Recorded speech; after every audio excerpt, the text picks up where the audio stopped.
Subcommittee on Part 7 of SB 133.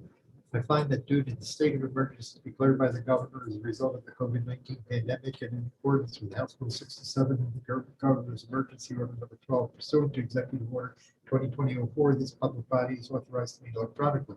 Please note that there is no physical location for members of the public to observe and listen contemporaneously in this meeting. However, in accordance with the emergency order, I am confirming that all members of the committee and select legislative staff have the ability to communicate contemporaneously during this meeting through Zoom electronic meeting platform, and the public has access to contemporaneously listen and, if necessary, participate in this meeting by the Zoom platform or by telephone. All necessary access information has been made available in the House calendar and through the electronic calendar on the General Court website. This notice is for the meeting complies with House rules and RSA 91A. Anyone who has a problem accessing the meeting should call 271-3600 or email hcs@ledge.state.nh.us. In the event the public is unable to access the meeting will be adjourned and rescheduled. Please note that all votes that are taken in this meeting should be done by roll call vote. We'll start the meeting by taking roll call attendance. When each member states their presence, please also state whether there is anyone in the room with that member during this meeting, which is required under the right to know law. Members of the subcommittee are Representative McGuire. Okay, Representative O'Brien. Present. I am in Nashua and I am alone. Representative Judy. You were here. Representative Judy, going once. Speak to us, please. I'm here. My Okay. wife is in the other room. Okay. The Representative Fontenot. Not present at this time. The SciTech is here in the room. Other members of the AD&A committee are observing and are invited to participate. They are that I see Representative Bailey. I'm at home alone. Representative Terry. Roy Terry. Terry Roy. Okay. I am here by myself. Terrific. Thank you, Representative Roy. Representative Schmidt. I'm present at my office in Dover, but I am alone.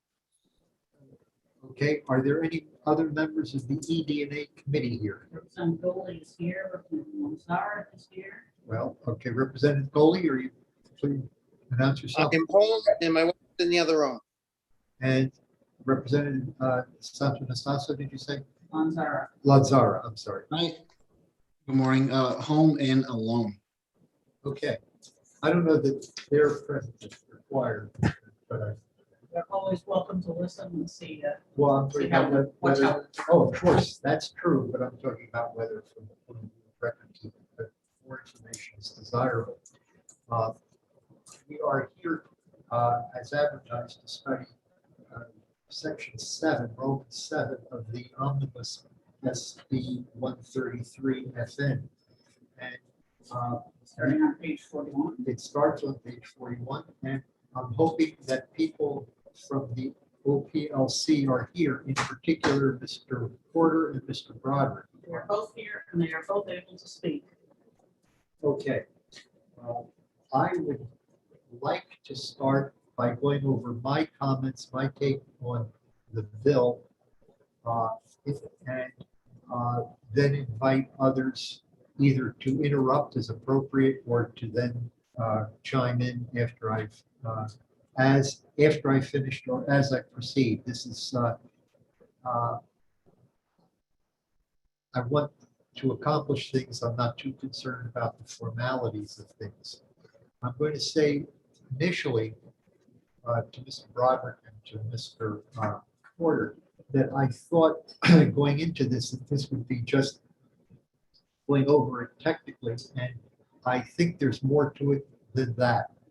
And maybe my experience speaking, but the fact is, inexperienced or not, I have to make a judgment. I'm going to ask you to help me with that judgment or to make the appropriate changes. I think because At this time, I see a lot of trees, but I don't have a cohesive forest yet. I'll tell you the principal issue that I have. There are two issues that sort of occurred to me before, but as I read during the hearing, I'll develop them now. First, it appears that the policy has been changed, that the OPLC is going to conduct the investigation. In the past, it was in collaboration and consultation with the board. In the past, I believe, or in the present, not changed yet, it is the board that conducts the entire process. Now, that if that's true, and if we adopt that policy, there is there is an attendant problem, and that problem is that boards presently have, if I have this understanding correct, the boards presently have this investigative power. Nowhere is that repealed. So you're going to have two people where the law will reflect two people having the investigative authority. Different requirements and different schedules.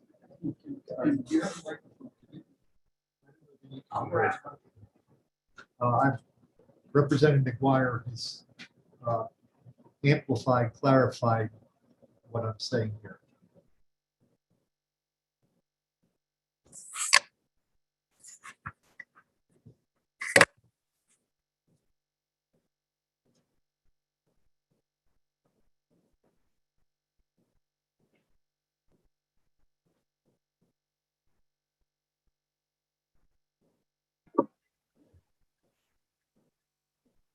I was just agreeing with Representative Sitek that the first thing I thought of when I went through this section was there ought to be a whole bunch of repeals so that we don't have conflicting statutes. And Well, let's invite them to comment. Yeah. Comments? Tommy, you can just unmute yourself. I can let Mike Porter go first. So this is Tom Broderick speaking on as legal counsel for the OPLC.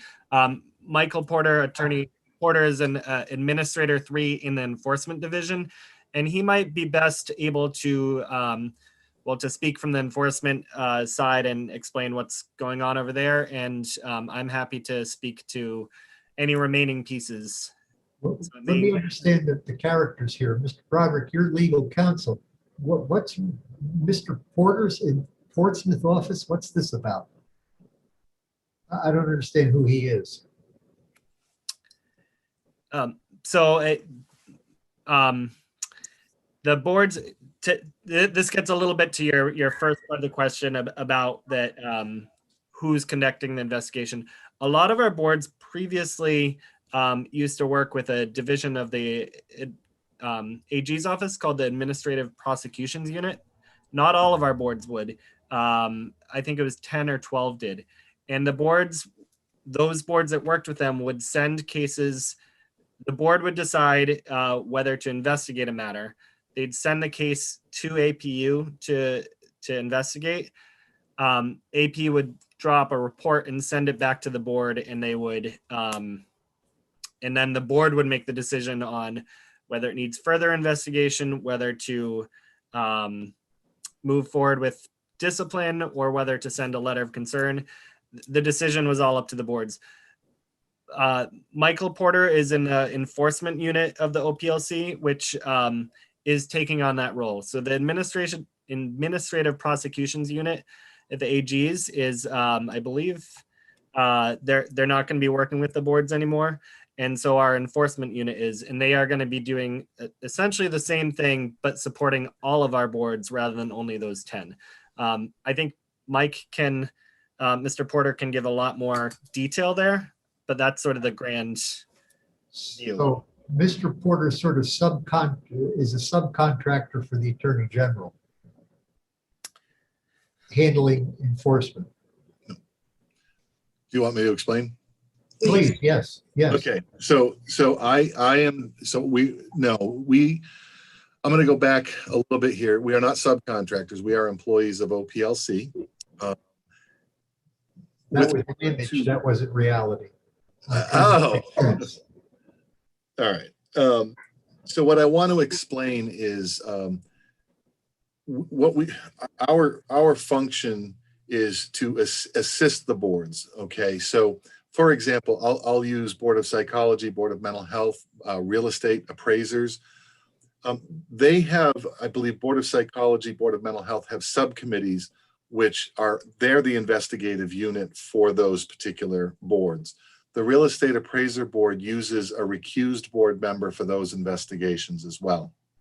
But there are other boards such as Board of Nursing, Real Estate Commission, and many others who want us as investigators to conduct the investigations, draft the ROI, and then what we do is we then bring that to a recused board member for final review, and then that board member brings the information to the full board to determine whether the matter should be dismissed, a letter of concern, or go forward for administrative prosecution. So we are not removing investigators from the boards. Many boards do utilize their own board members, recused board members as investigators. The dental board, in fact, uses a contract investigator who is either a dentist or hygienist, and I apologize for not knowing. And the Board of Medicine utilizes the MRSC, the Medical Review Subcommittee, to conduct their investigations. But we are there to support them if they need assistance with drafting a subpoena, maintaining, files, assisting with interviews. If the board member wishes one of our investigators to accompany them to an interview, we do so. But at the same time, we also provide investigative resources to other boards who want to use our investigators. So I hope that clarifies. We're not taking any authority away from any of the board members to conduct their investigations. Mr. Porter, I think you said it well. Let me just see if I've paraphrased this right. Sure. Or correctly.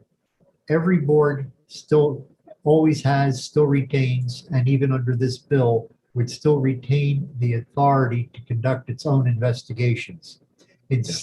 For some boards, they choose to use OPLC's enforcement, which is also investigative, I guess, division and support, which is you.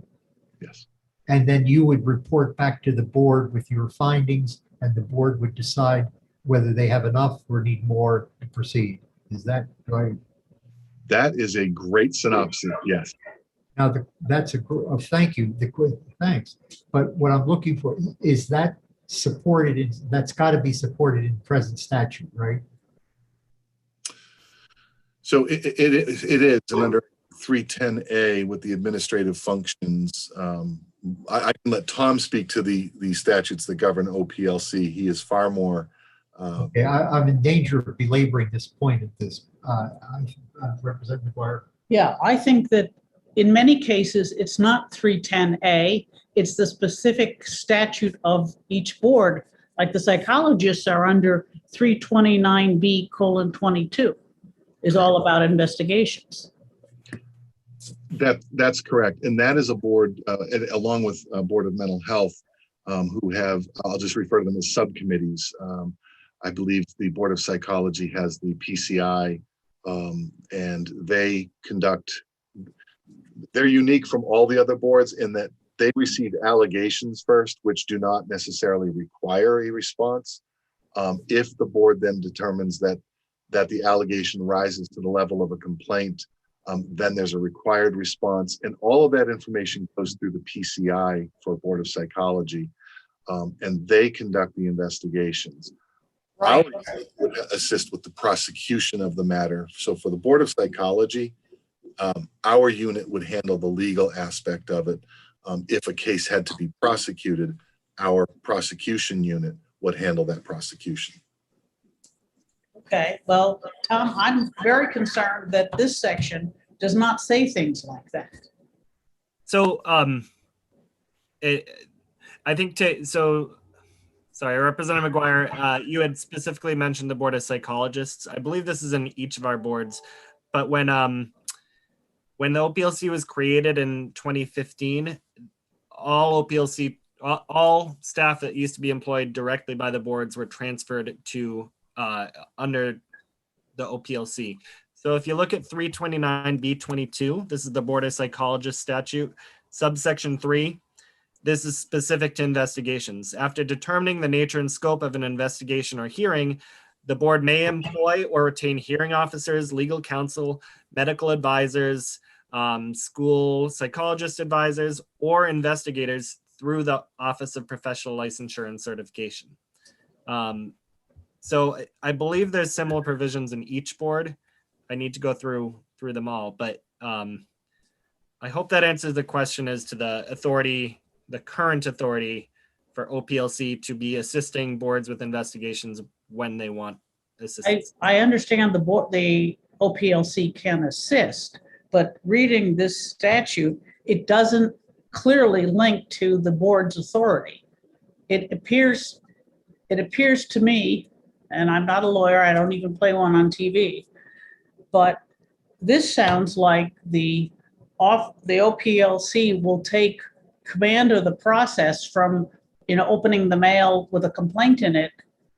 And, Not at the complaint stage. When the complaint is going to be investigated, the OPLC takes over.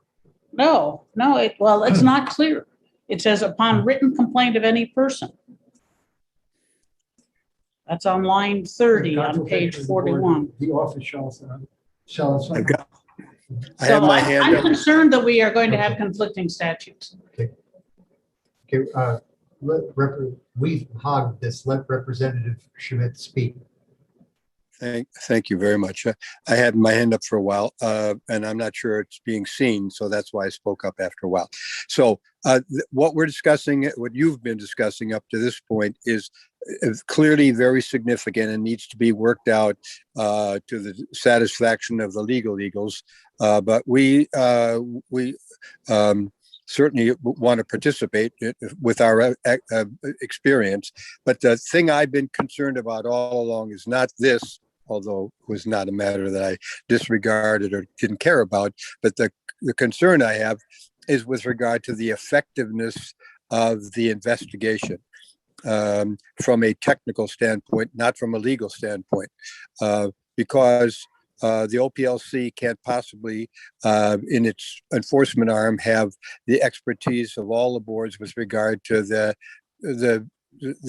nuts and bolts of misconduct or bad practice or whatever that it would have in some cases, not in others. And the boards clearly have that expertise among their personnel. And so that's what I'm most concerned about, is that we not lose somehow in the generalization and the provision of enforcement. We not lose the expertise required to determine whether somebody is an effective practitioner of the particular profession or occupation. So that is something that only the boards are likely to have. And so that's what I want to bring up at this point to make sure that aspect does not get lost. I don't hear it being disregarded at this point, but I don't hear it being clearly enunciated either. So I want everybody to think about that as well. Thank you. We haven't gotten there yet. I realize that, but I want to make sure, because I can't stay for this whole thing because I have a conflict, but I want to make sure that aspect does not get overlooked. Because it sounds like the board is going to be involved, but it needs to be enunciated. Thank you. Well, that's exactly, Representative Schmidt. I think we're all talking sort of the same thing, that I'd like to see a statement in this rewrite or this update that says the board shall have shall have authority or has the right, the ability to conduct the investigation with the assistance, or may ask the assistance, consult with, something like that. Is that- We really need to clarify what the boards do and what the OPLC does, and Mr. Porter had raised his hand earlier. Oh, I'm sorry. That's- I'm that's having what I'm trouble with telling hands. you. I'm having trouble with hands. We need a giant, notwithstanding paragraph somewhere. Yes. Mr. Porter, please. Yeah, You no, have- thank you. And I just wanted to address something that Representative Schmidt did say, and I think, and he's right, and we are certainly not going to sit here before you and tell you that we are the experts in 55 different professions. And that is why it is key that the communication with the boards and the investigative arm are working as a cohesive unit. And I'll tell you something I learned recently was we had a real estate appraiser meeting with the board administrator for that board. And I ended up until about 9 o'clock the night before going through all the federal regulations that are in play, never mind the state statutes, right?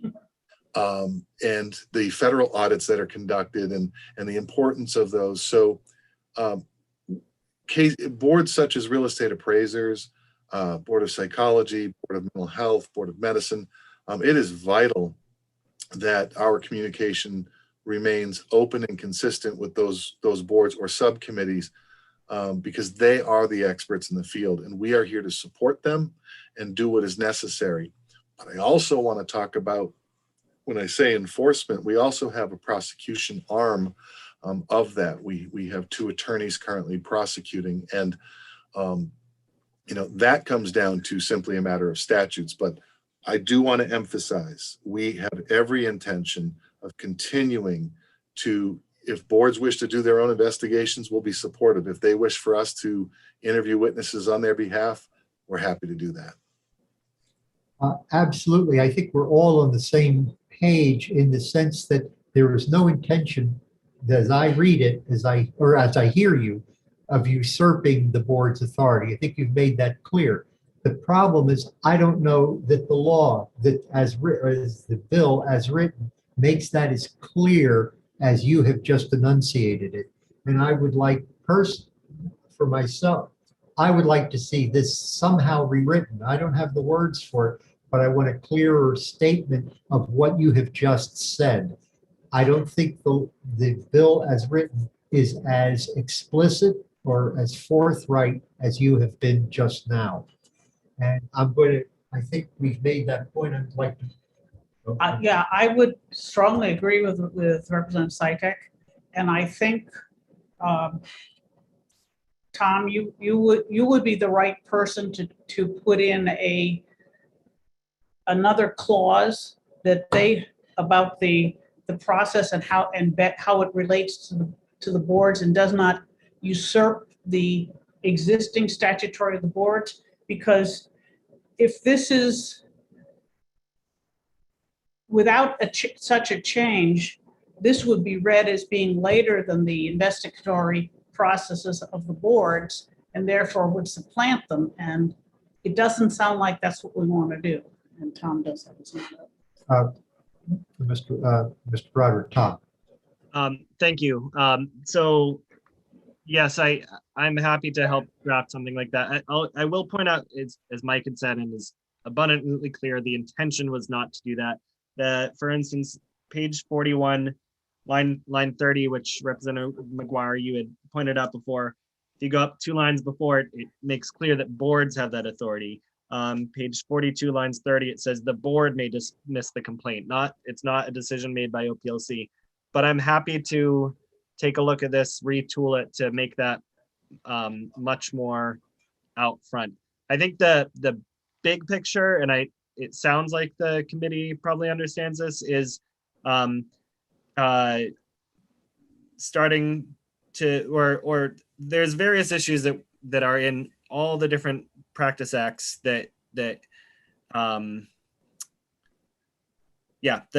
well, I'm not sure exactly how to word this. Like this statute right here, or this bill is here, incorporates what is in most board statutes. There's a few boards that are missing pieces of this right now. For instance, the large majority of our statutes, board statutes, make clear that investigations while they're ongoing are confidential and not disclosable under 91A.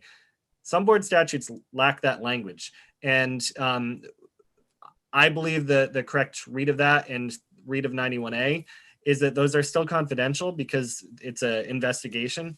But someone could challenge that in court someday. And if we can give that protection to all of our board's investigations, I think that's a benefit. And this is a way to do that. So that's just one example of a piece that we're trying to get for every board.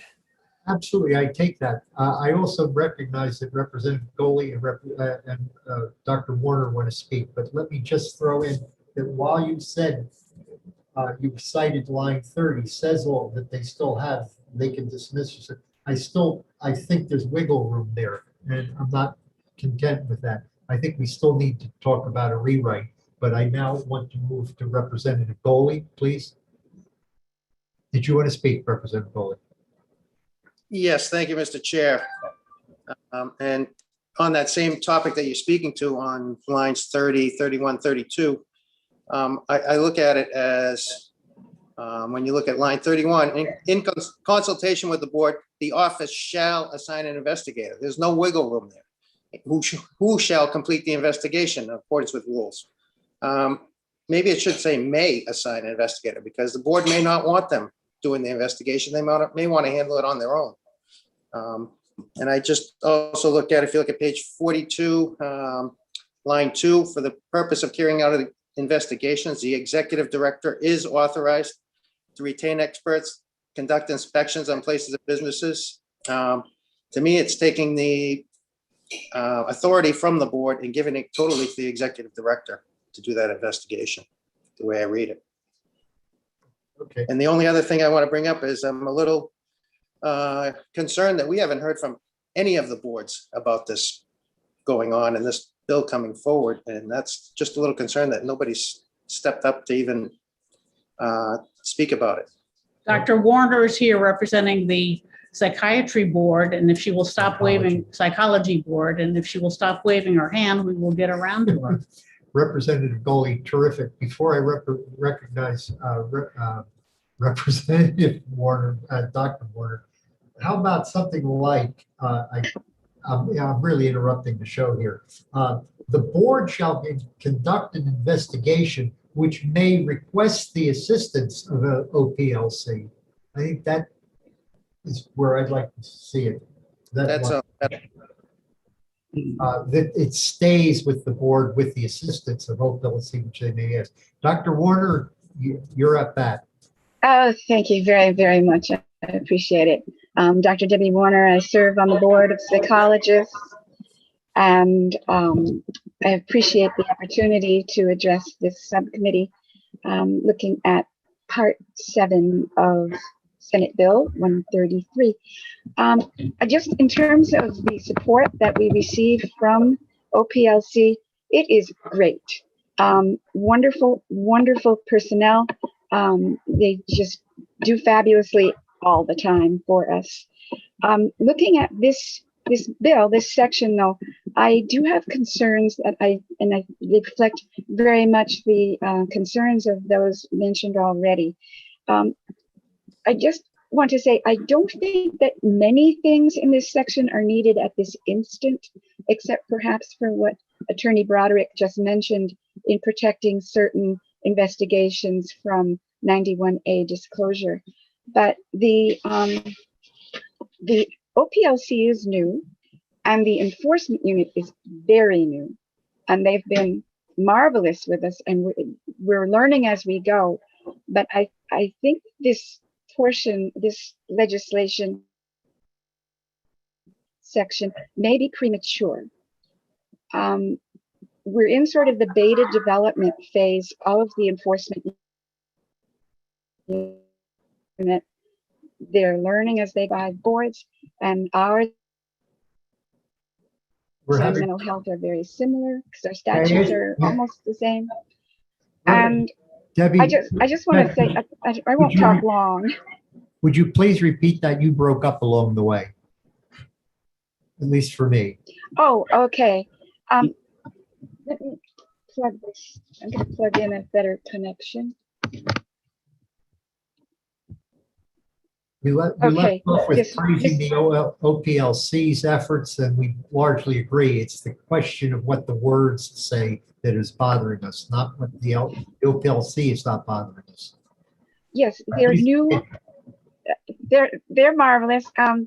Attorney Porter has assisted us in several ways already in just the several months that he's been with the OPLC, and we're developing our methods.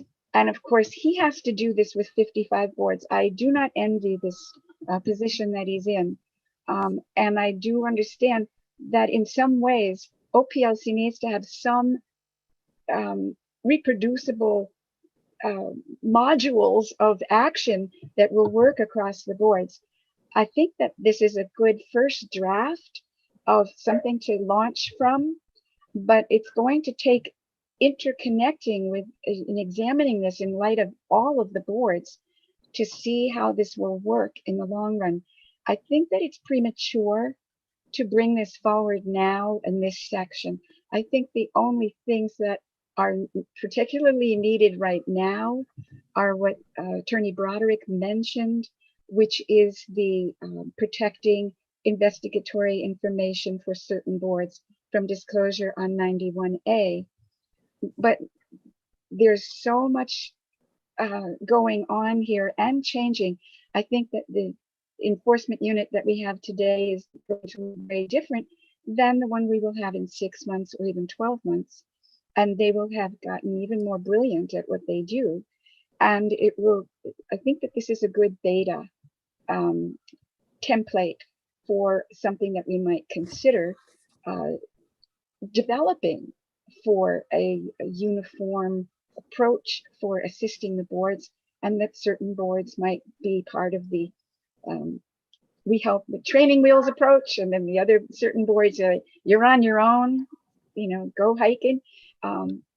We might have different conditions or different sections for that. I was very concerned reading it in terms very similar to Representative McGuire's concerns that this really appears to need to repeal all sorts of sections of our statute, and it overrides 22 and various others. It seemed, although in talking with Attorney Porter, I very much appreciate your very early morning conversation. Sleep is something I guess you don't get when you're working in your division. But I appreciate that. And I appreciate the people involved have excellent goodwill toward the boards. However, reading the language, it doesn't reflect all of the same limitations that you are conveying to us verbally and that you are portraying and you do in your actions. It's continuous. You're not hypocritical. You do what you say. And it's very much appreciated, but I don't think that's reflected in this language. And deferring to the board's authority and deferring to the board's statutes, I think really needs to be part of this. And so I would suggest to this committee that this part of the bill be greatly honed down to just the bare essentials that are needed now, that the enforcement unit continue to rely on standing orders from the boards to do its work, as well as particular orders. I know our board doesn't do many standing orders. Debbie, thank you. It took you quite a while, but you got to our point. That's exactly what we're talking about. We want, right now, OPLC is not too big for its britches, but we don't want a careless law to let this, we don't want our first step to be a careless step. We want it to be crafted. And I think we can do that and still address the concern that you've enunciated. We can get this so that right now we maintain the confidentiality, but that the onus, the right is explicitly stated that the board has the investigation, has complete authority with the assistance, the enthusiastic assistance, which they'll probably seek from OPLC, but I want the horse in front of the cart. I Yes, see a hand over. there are two of them. Broderick and Porter have both raised their Okay, hands repeatedly. I don't know, Broderick, go ahead. Unless you, Actually, I don't have my hand up right now. I have a few things, but I can let Mr. Porter go first. keep your hands to yourself for now. Mr. Porter. Thank you very much. I'm only on my first cup of coffee. I wanted to address Representative Goley's concern with regard to that the sentence that says, in consultation with the board, the office shall assign an investigator, and I won't read the whole thing. I see where the concern is, and I think when this was drafted, and again, words matter, by the phrase "in consultation with the board," to me indicates that we've reached out to the board, they've reached out to us, and they've said, hey, OPLC, we need assistance. If they ask us for assistance, we shall provide that. And I just wanted to clarify, but I do understand Representative Goley's concern with that word, but I just wanted to give kind of a little bit of input as to what the intention was. So that said, Porter, would it be fair to say that that should actually read, when requested by the board, the OPLC shall assign an investigator? yeah, and that's something I'll definitely, Tom and I can talk about offline as we go through this, because we will obviously go through this for sure. So we can definitely wordsmith that. As far as the prematurity of this, and the reason this is coming forward is because we do have 55 different boards that we are working with. And there's a lot in here that really addresses issues that not every board has. And I think I mentioned it during my testimony yesterday, unlicensed practice. That's a big problem in this state with, well, any state actually. Not every board actually has that. And to have the ability to have something like that present for each board through this rule writing, I think would help curb that illegal practice. So I just wanted to point out that one issue as well. Mr. Porter, we haven't gotten there yet. That's in the bill, and I'm going to mosey along to that in the time. I'll stop then. Thank you. Yeah, I would like to say I don't think it's premature. I believe that since we are creating this division of investigations, that we need to have a law that says what they're supposed to be doing. And I think the first and most important thing is a lead-in that says, the boards have the responsibility and the technical authority, and the board and OPLC is just there to help. And that is what is the first thing we've got to have, because otherwise the boards that have well fleshed out laws and investigative procedures, there are some, will not be influenced by this, but the boards that don't have that statutory authority or don't have a well fleshed out procedure will be covered by your division.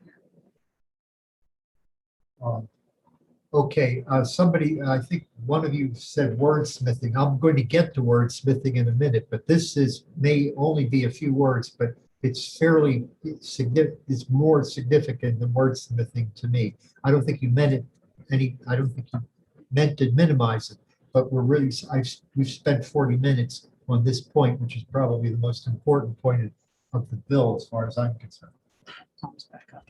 Okay, yes, Tom, were you? Yes, thank you. And I just a couple, again, bigger things, and maybe we'll get to them, but sorry, Mr. or I think it was you, Chairman, that had mentioned that, the boards that have good processes will retain those, and we definitely want the good processes to stay. But that brings up another point with, with 54 different boards, with 54 sets of different procedures set forth. We have, for instance, they may all be, a lot of them may be good procedures, but they can be different. So we may have one board that says you have to send notice to a licensee that a hearing is going to be held within 30 days of the hearing. Another board may say 14. Another board may say 45, all in their rules. It's difficult, I believe, for our staff to go into each board and keep track of, okay, the notice requirement for this board is this long, this board is this long. And the related piece of that is, and this is for any of you, especially for any of you on JILCAR, is that if there's a statutory change that requires a change to the investigation procedures for the boards, we currently have to go into 54 sets of rules and change that. And the rulemaking process is a difficult process. And for more procedural general rules, I'm not sure that makes sense. What doesn't make sense? Sorry, to right now, if there was a change to 541A that laid out a different process that boards need to follow for investigations or hearings, I would need to change 54 different sets of rules. Or you could change the legislation to say boards have the right to assign dates for hearings or set dates for hearings. And these issues can be handled one at a time. But I would also suggest that if there are some boards that have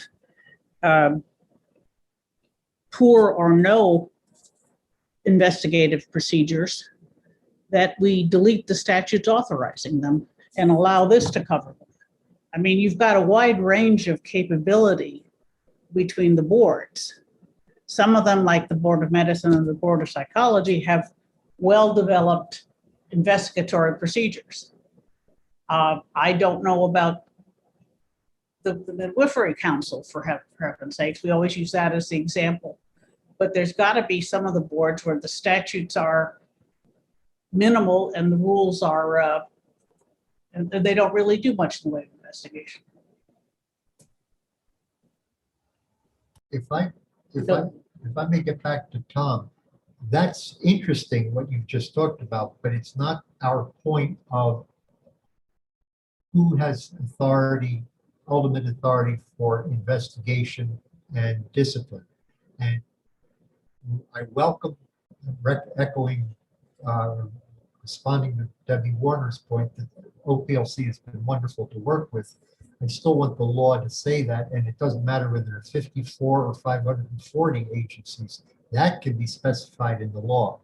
The other issues you talked about, sure, they're complicated. I don't know what we'll do about that, but that's not the focus right now. The focus is who's in charge of investigations and who assists. And for me, as far before I can support this, I want to see this, I'll use the good faith term, wordsmith, to reflect that so that it does not supplant any existing authority, that OPLC, that the present procedure continues, but I want the law to reflect that. So unless I hear from others on the committee, or everybody's chairman as far as I'm concerned on my subcommittees, if I don't hear anything else, I'm going to ask the subcommittee, how do you feel, Representative Judy, Representative McGuire, and I, about asking, O'Brien, I'm sorry, about recrafting or putting some introductory statement or recrafting. Good morning, Representative Schod. Redrafting this so that it is, what we've talked about is clear. Okay. Not implied, but clear. Yeah. Is that, I strongly agree with you. Representative O'Brien, how do you feel about that? No, I agree. There seems to be some problems. I think we have identified them, and I think we'll be able to come up with a solution with the help of Mr. Porter and Mr. Broderick, I hope. And see Representative Judy, how do you feel about asking the OPLC people to draft language making the responsibilities more explicit?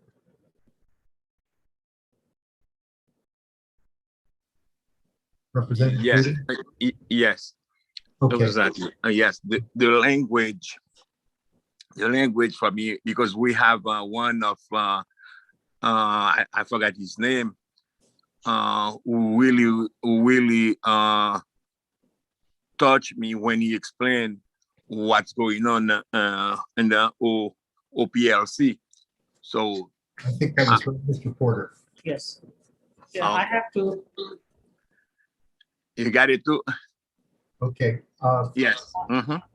I would agree because both Dr. Warner and I, when we read through this, assumed that it was the procedure and the existing board procedures would have to be repealed.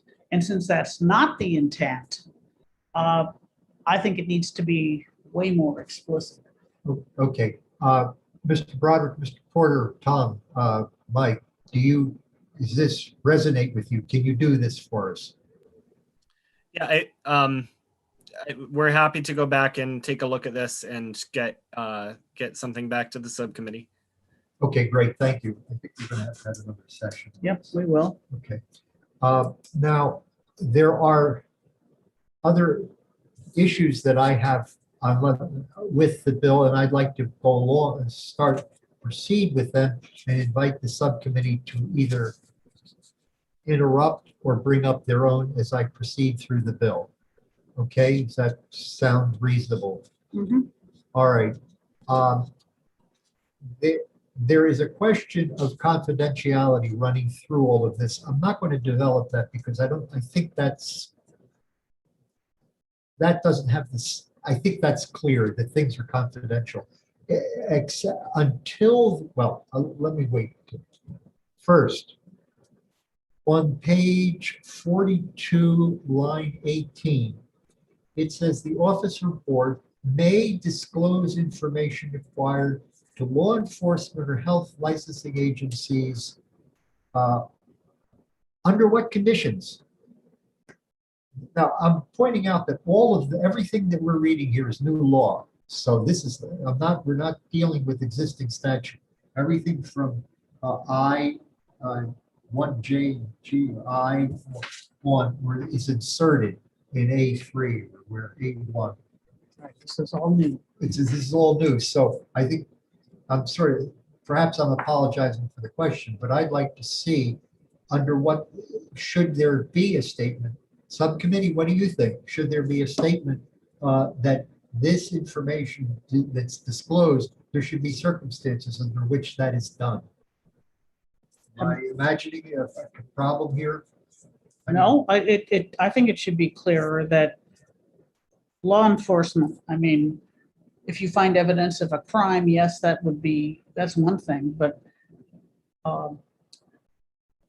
if you've got innocent people involved, you don't necessarily want to reveal their information while you're at it. Or to health licensing agencies. I think that needs some, Representative O'Brien and Representative Judy, we're doing the talking here, but I want to make sure that what I'm saying is okay with you, that I'd like to see a condition or some conditions applied to line 19. And for that matter, I want to hear if Representative Schmidt and Goley are still here, Representative Schuett. I invite anybody on the EDNA committee, anyone to comment on what I've just said. Mr. Chairman, if I may. Go ahead. Thank you. Yeah, I can see the concerns with this, but then with the usual caveats, I don't want to give private information, particularly if somebody is innocent. But at the same time, we talked about yesterday with compacts and other things where somebody might have an issue in another state. And they may call up New Hampshire and say, what's going on? Do you have any complaints about this particular provider or something? Would this limit an investigation from another state to come in to, help weed out the bad practitioners, if that was the case? Well, that has to do with the investigation. I'm thinking now, things uncovered in the investigation. I would like to, I think you're not disagreeing with the fact that there should be some circumstance. They just can't. The law should say there are conditions under which this information is Yeah, reviewed. you're correct. Yes, thank you, Mr. You're correct in that summary, but I don't, I want to make sure that the board has the capability to do what I think we intended to do, to have the investigation. And I think that's enough to say about that right All now. right, Representative Judy, do you have anything to say?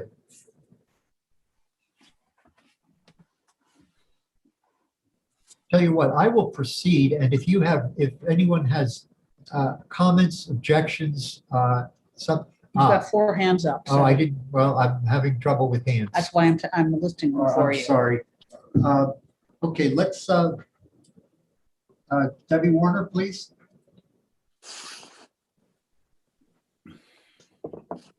Did you wish to speak, Dr. Warner?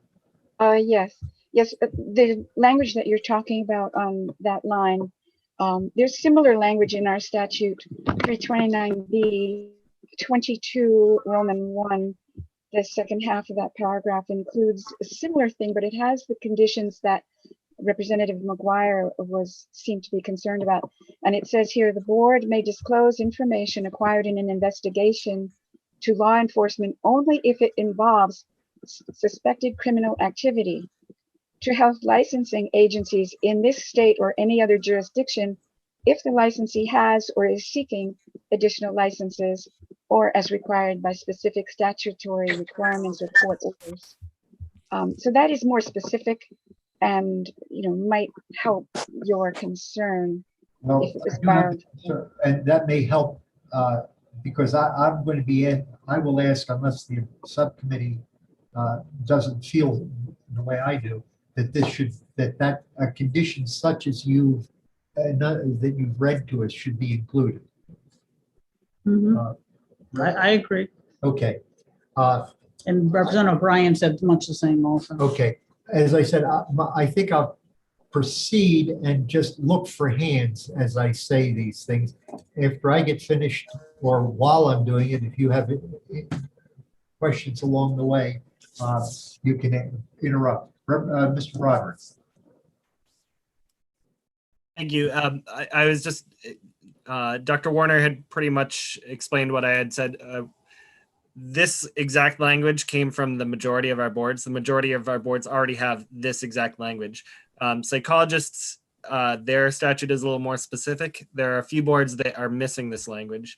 The intent, the boards will share information with other states to prevent bad actors from crossing lines. There are times, I believe, that boards have shared information with DHHS and law enforcement on crimes. We've unfortunately seen some pretty serious cases that need to be reported to law enforcement. The other piece we'll need to think about is some of our boards have a federal requirement to report to the National Practitioners Data Bank. So we would need to make sure that that is able to be continued if you would like to put some sort of conditions on here. Well, fortunately, I don't have to come up with the language. Right. Okay. I hope you're not doing anything during lunch. So do I see Chairman. Ms. Courtney? Oh, I know, I'll get to him. Lindsay Courtney, please. Yes, thank you. And thank you for, and I apologize for the delay. Lindsay Courtney, Executive Director, Office of Professional Licensure. Tom and Dr. Warner pretty much covered what I was going to say, but I am here for the rest of the subcommittee meeting should you have any questions regarding this bill. Well, as I said, you'll be invited to interrupt as you see fit. Will do. Thank you very much. Representative Schmidt. Thank you, Mr. Chairman.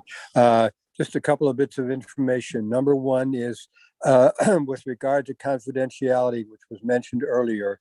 There was a subcommittee on which I sat about 6 or 7 years ago with former Representative Neil Kirk, former AG at that time, Sarah Blodgett, who became acting executive director for a while, as some of us will recall. And it was specifically about maintenance of confidentiality records. So if somebody complains about a psychologist, psychiatrist, or a mental health worker, anyone across the board in that regard, there could be confidential information that would be germane to the to the investigation, prosecution of misbehavior by a practitioner. And that stuff sits around like ticking time bombs in our records, in our filing cabinets and so forth. So, but Sarah might be available out there someplace, or Honorable Neil Clerk, to talk to us about that. But that's an aspect that would be especially sensitive, and it was kind of alluded to, maybe not with full recognition of the time bomb aspects of it, but also, especially in the medical professions, it certainly is the case that there would be situations where an immediate intervention on the part of the law is required to shut somebody down who's not only a bad actor, but a very significant danger to the public. So that it was referenced, not today, but in the previous testimony on the bill. Those issues have not been addressed yet, so I have to step away. But I want to congratulate everybody on this. Is a very serious and productive discussion. So we got good people, expert people. So this is going in the right direction, in my opinion. Representative Schmidt, it's not that I'm unconcerned with privacy. I'm just not, it seems like this is a well-traveled, well-documented through the bill. I'm not going to say ouch until they step on my foot. Right. I don't need to do anything except just waive that particular issue, that in terms of giving this subcommittee some information that I am privy to, having been on the subcommittee with Sarah Blodgett and Neil Kirk back in the day. And nobody was else there. So be advised. Yes. And thank you for the background. Thank you. You're welcome. Bye-bye. That was with Debbie- respect to the psychology and mental health boards. Yes. And both Dr. Warner and I served on that subcommittee. So the psychology board and the mental health board have well-crafted privacy protections. Well, this bill reflects that. It does, I think, yes. Uh, This one needs a little fleshing out. Debbie Warner, are you take two?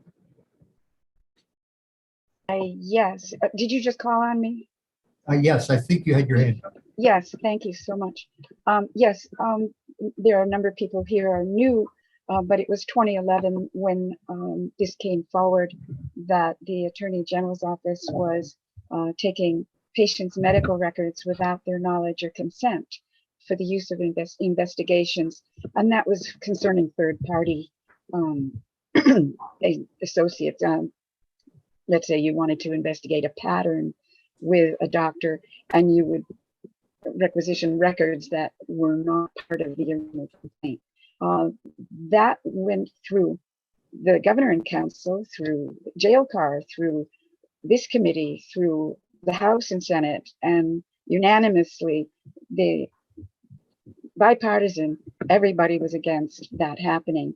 And so what resulted was the wording that is loaded into section 22 of our statute and a similar number in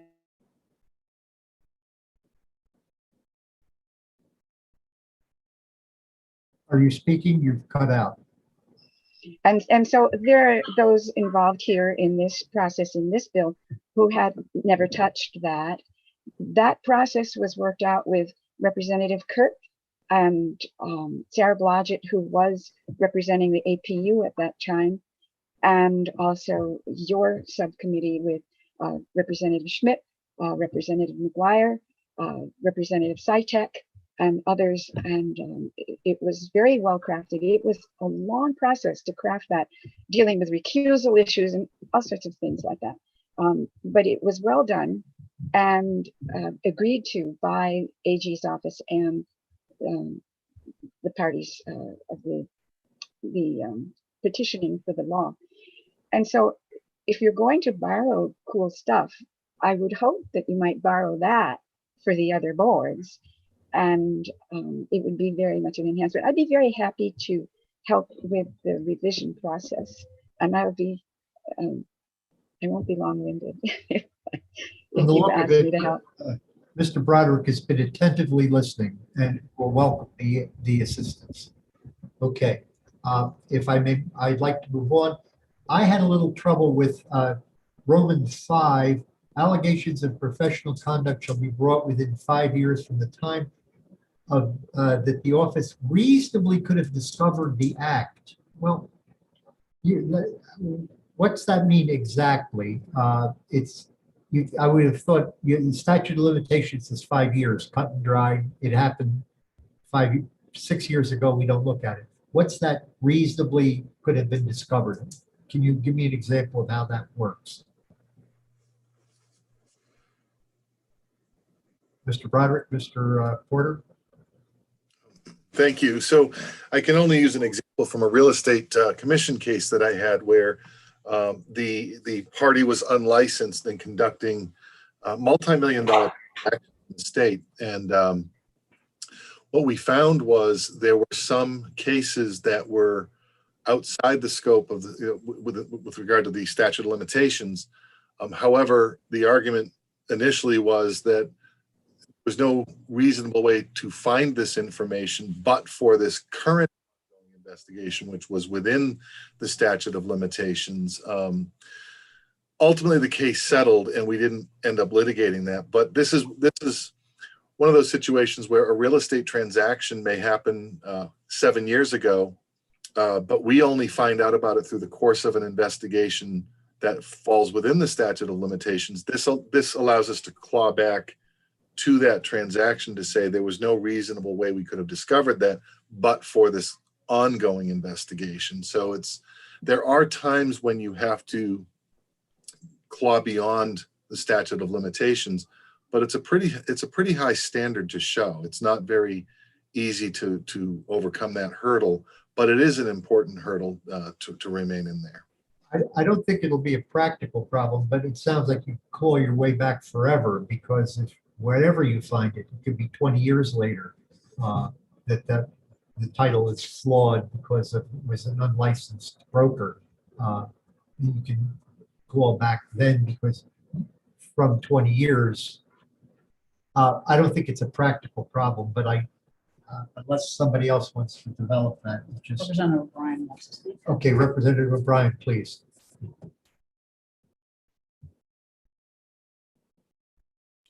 Thank you, Mr. Chair. At this particular time, if I can beg leave of this committee, I do have a doctor's appointment down in Boston, and it's getting within the time for me to disappear for that. So I ask your indulgence, and I will catch up with you on the rest of the facts of this. But thank you.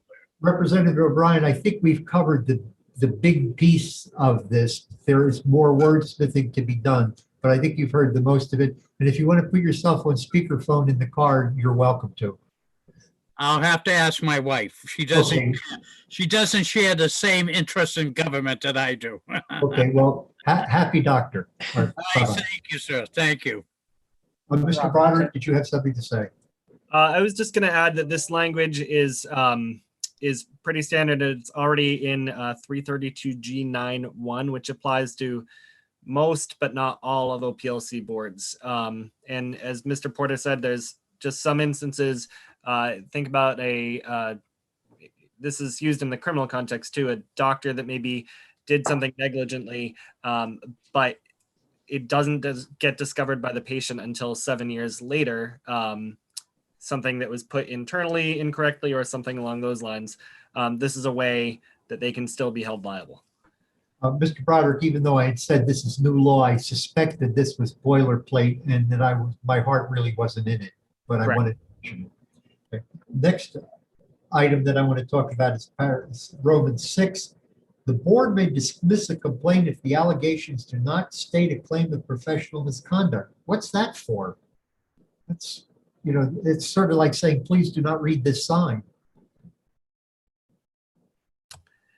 Well, I'm sorry, I forgot to raise my hand. There are times when the boards receive complaints that do not fit the qualifications of misconduct under the statute. It may be an angry ex-spouse or a neighbor that says something perhaps bad about the person, but it isn't professional misconduct. So I think this is just making clear those cases can be dismissed. Okay. Yeah, it doesn't do any harm. It's just puzzling that. Let me see. I'm trying to read my notes here for my next point. And Tom? 42, 23. Next line. Oh, yes, the last line on that page, page 42. Proceedings in accordance with procedural rules adopted by the executive director. When I see rules and adopted, I think of Jalkar. Is this exempting or saying the director can make her own rules without Jalkar's involvement? No, no, it should not be. Do we need to add in accordance with 541A? Tom? I'm sorry. Yes, I had wanted to say something about the previous line 30, that our board has a very long section about how to dismiss a complaint. And I'm wondering if the way this is said, it's very simple and it won't cover all of our issues. Is this going to override ours if this stands as written? I'm going to say that it's not going to override it because it's a may. You may ignore it and continue with your own list of dismissals. Unless Mr. Broderick has something that disagrees. Well, I was going to first respond to your previous comment and Representative McGuire's comment. If you look at on page 41, lines 19 through 26, this adds to the OPLC's rulemaking statute. This adds that the executive director may implement rules on hearings and disciplinary proceedings. So it adds. Short answer, no, we don't need to add a statement that these rules must go through Jalkar because lines 19 through 24 on page 41 state that. Thank you. Okay, all right. So Representative Goley, please. Thank you, Mr. Chair. I just wanted to bring up a little concern on that language where it says the board may dismiss. Should it be changed to be specific to all boards, that boards, and similar to the language which is right below it on line 33, boards which shall include all boards, councils, and commissions may dismiss complaint?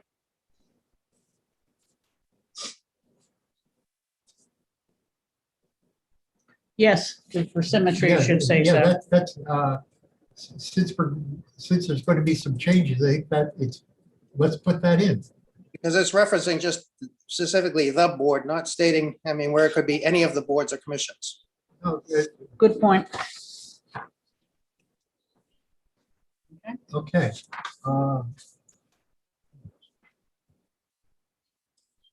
My next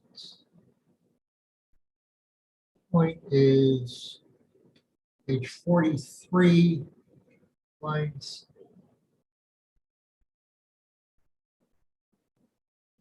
19. A little trouble finding where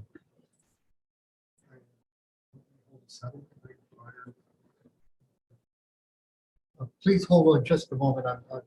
This is starting to get late. I didn't even have federal things to worry about, Mr. Porter.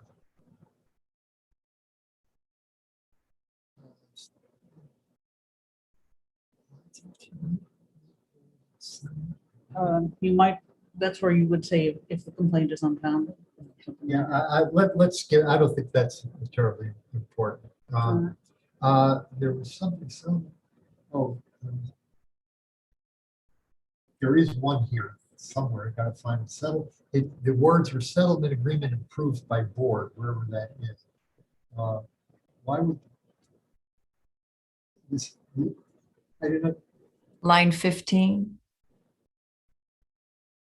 Yeah, settlement agreement, yeah, there it is, approved by the board. Well, the board's involved in the settlement agreement. How can it not be approved by the board? If there's a subcommittee on discipline or investigatory subcommittee, that I would see. bring, Okay. the settlement to the board. Mr. Broderick, is that how you understand it? If I may, I see my executive director had her hand up. May I defer to Oh, her? I'm sorry, all right. Ms. Courtney? No, that's okay, Tom. You can speak. I was just going to say that typically either the investigator or the prosecutor will negotiate a settlement agreement, and then that's brought to the full board, other than the recused board member, for review and potential approval. Okay. All right. 43.5. Hold a 5A, Roman 5A, line 26.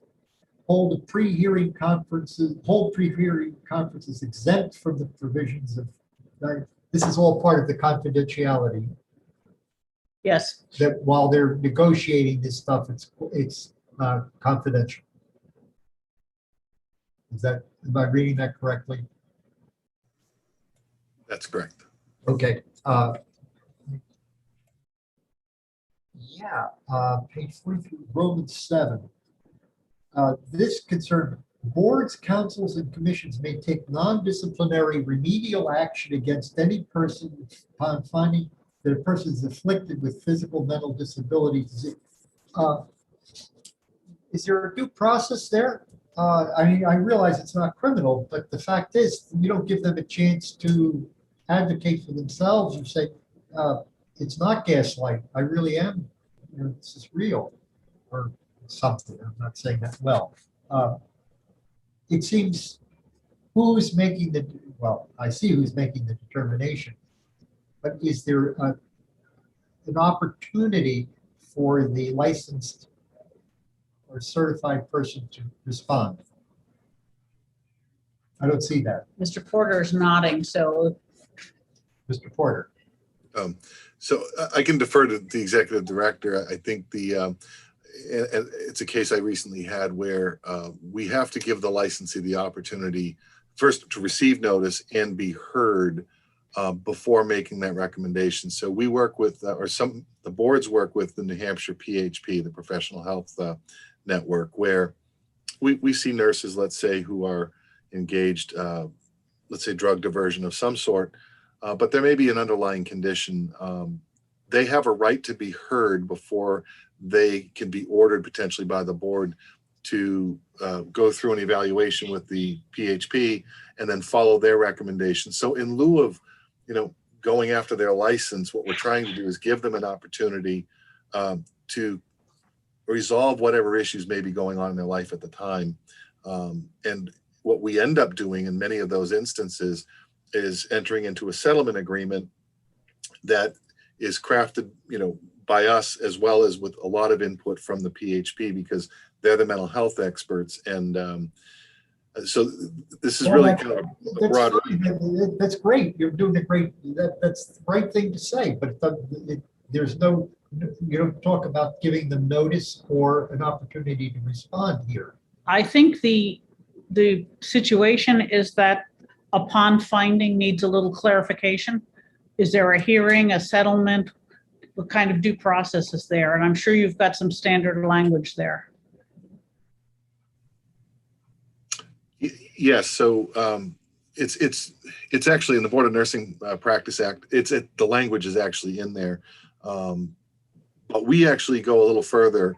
Due process rights are rights that every licensee has, whether they're spelled out in the statute. It's just they have a property interest in their license, and therefore due process applies. And that's one of our hallmark portions of this, is ensuring due process protections are afforded to all licensees.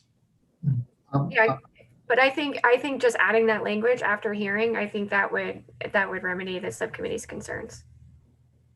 Yes, we need a phrase there to say what the appropriate due process is. I'd like to see more, but at least after a hearing. So Representative Goley.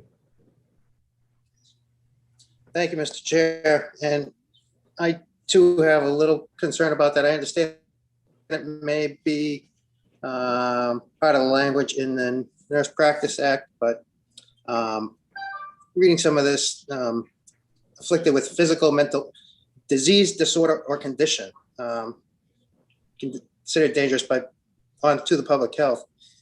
We getting into medical records, or how are we finding out diseases and disorders of licensees? And that's my concern. Yes, Well, that's right. that's why we need to express what the due process is and what the hearing is. Because, I mean, you don't want a dentist with Parkinson's with shaky hands. And you also don't want a nurse who's addicted to opioids. I agree.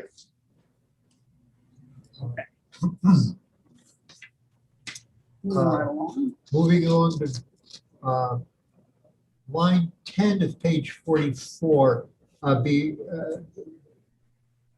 public docket shall be retained in accordance with the retention policy established by the OPLC. Does that need jail car? Can they do that on their own? The rules for data retention were covered in Senate Bill 58, and the rules will go through jail car when they're finished. Okay, so we did just let them go by.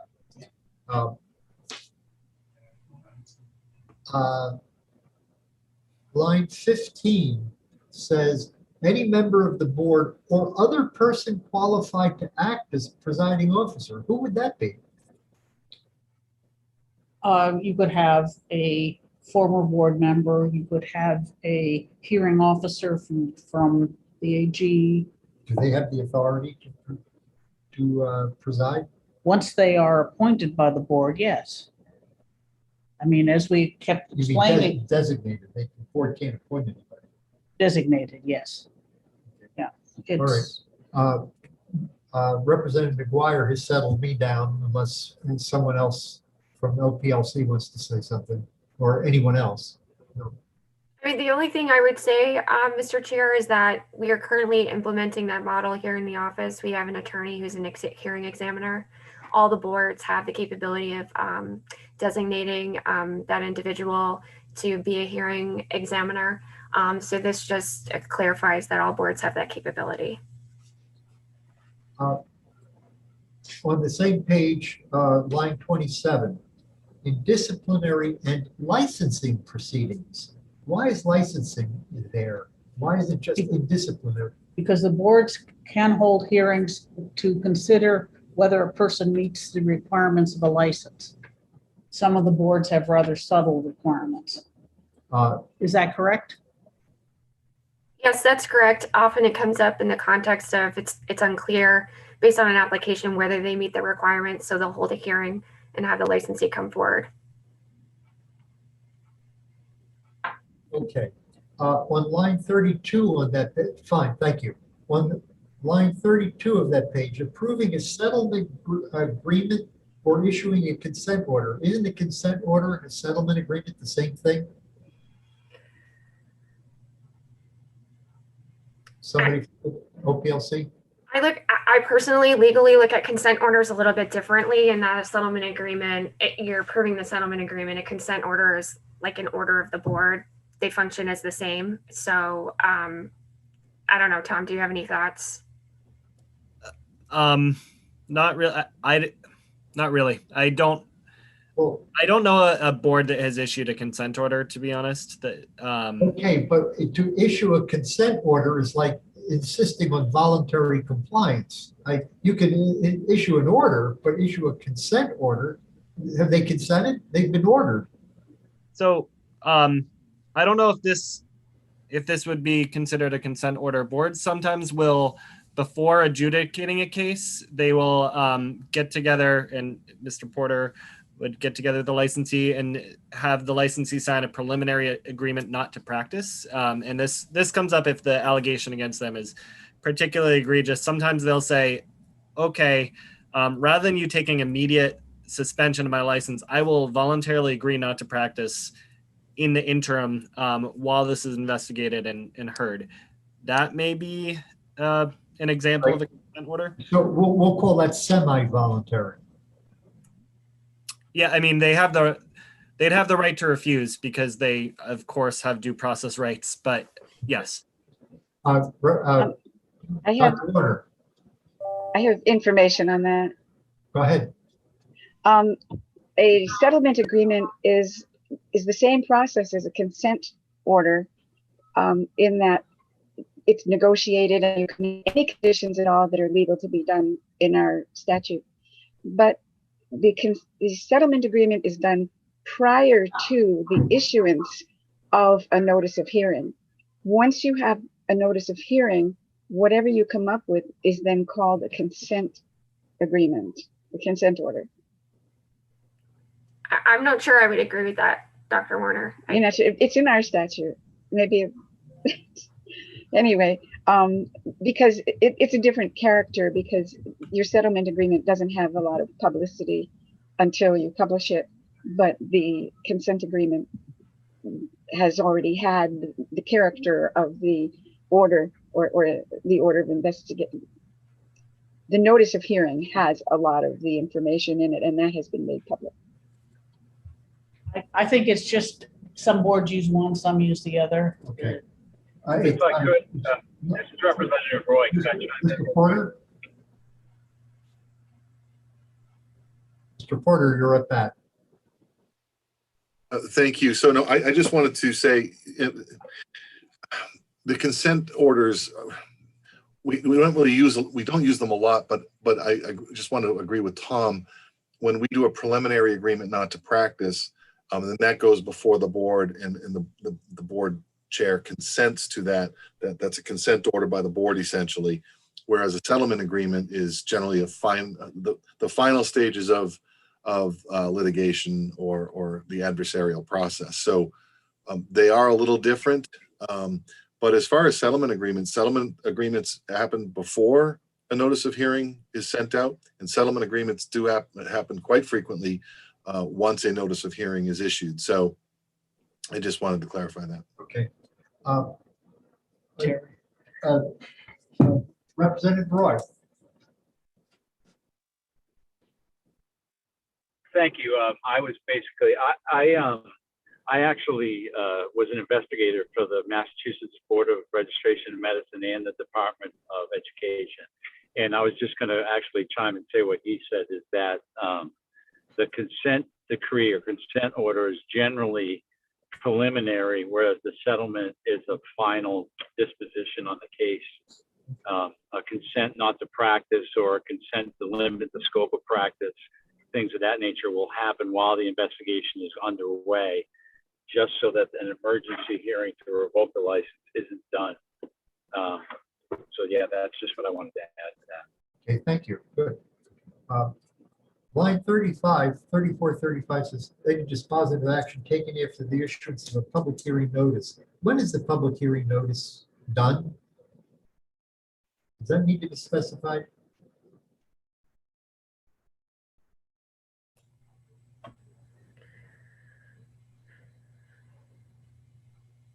If I may, I think it depends on the board at the moment. They all have different rules as to when the notice of hearing must issue. I think generally it's within 10 or 14 days, but it's dependent upon the board Okay, and the Practice Act. it's specified in the boards. Okay. Okay. Page 45. I don't think I had, that was all pretty straightforward, very straightforward. I'm not a big fan of putting numbers, $3,000, $10,000 in statute. It's got its pluses and minuses. If you say up to the discretion of the board, they can go crazy. 3,000 can, life can, never mind, I'm wasting your time. On page 46, moving ahead, line 4, prior to imposing any sections, don't you mean sanctions? Yes, that's a typo. I want to hear from OPLC. Do you agree? We agree. I'm sorry, I didn't hear you. Yes, we agree, Mr. Okay. Chair. Now, I've gone through quite a few things here. I hope OPLC's made a list of what we would like to, well, let me, I'm sure. Yes, there's line 28, down here, from 25 to 28, for the purpose of this paragraph, complaint shall be deemed to be unfounded if it does not fall within jurisdiction, does not relate to the actions of the licensee, or is determined to be frivolous. What about, there is a difference between lacks sufficient merit or evidence and frivolous. You don't say just doesn't rise, insufficient proof. It seems that's omitted. Should that not be there? I think our point was to make clear what must be considered unfounded, and to give the board discretion to determine what else could be considered unfounded. Obviously, it's clear that frivolous complaints must be unfounded, or if they lack jurisdiction. I think that was the thought process behind that. Oh, all right. So That's with the shall. Okay. Shall be deemed unfounded, and it may be deemed unfounded under other circumstances. It will be, may be unfounded based on the hearings and investigation. Right. That would be on the merits, as opposed to these, which are just, you're not in the ballpark. Right. Right. Okay, all right. One of the things that, as we close out this bill, you have an appeal to the Supreme Court, wherever it is, for if a hearing is denied. 47 on page line 16. Yeah.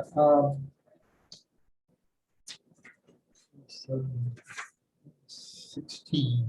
Yeah, shall be, but there's no, the appeal on rehearing shall be to the Supreme Court. That's a pretty big deal.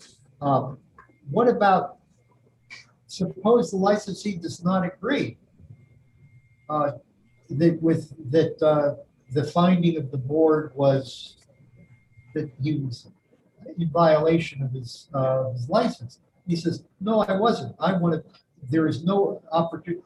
There's a rehearing on line 14 that says that if you've been disciplined or you've been refused a license, you can petition for a rehearing. All right, so that's what that's the escape. The first round. Yeah. First round, okay. All And right. if you go through the rehearing and you're still unhappy, then you go to the Supreme Court. Okay, all right, that addresses my concern. I did not read that well. Shall I summarize where we're hoping for some better language? I was looking for very much for that. Yes, please, because some of the points I made are just information, understand it. Right. Others needs correction. Okay, so starting on page 41, we want a clear statement that the board, that this does not supplant existing board investigatory powers, and that the boards have the authority and the office will assign an investigator when the board asks them to. I don't know we don't have any language that we're hoping you will have some that will explain that this is a supplemental one. All right, on page. If I may interrupt, I've got a great, we can't lay the egg, but we can tell if it's bad. Right. All right, on page 42, line 2, the executive director or the boards are authorized to do those things. And more importantly, section lines 18 to 20, we need some restrictions and need to consider compacts, criminal behavior, federal requirements for reporting and things like that. Again, this is what's here may not be incorrect, but it's incomplete. That's the main thing. You talked about this. I haven't gone there yet. I'm sorry. On line 30, we want to insert which shall include all boards, councils, etc. after board. Such as a grammatical change. On page 43, line 15, we're okay there. On line 33, after line 34, after finding, we need to include a phrase, the hearing or the opportunity of hearing or due process or whatever, something to explain that the board just hasn't made it up on their own and the person has had a chance to respond to it. 3 pages with no comments. On page 46, line 4, the last word is sanctions. And that's it. Nothing to it. Well,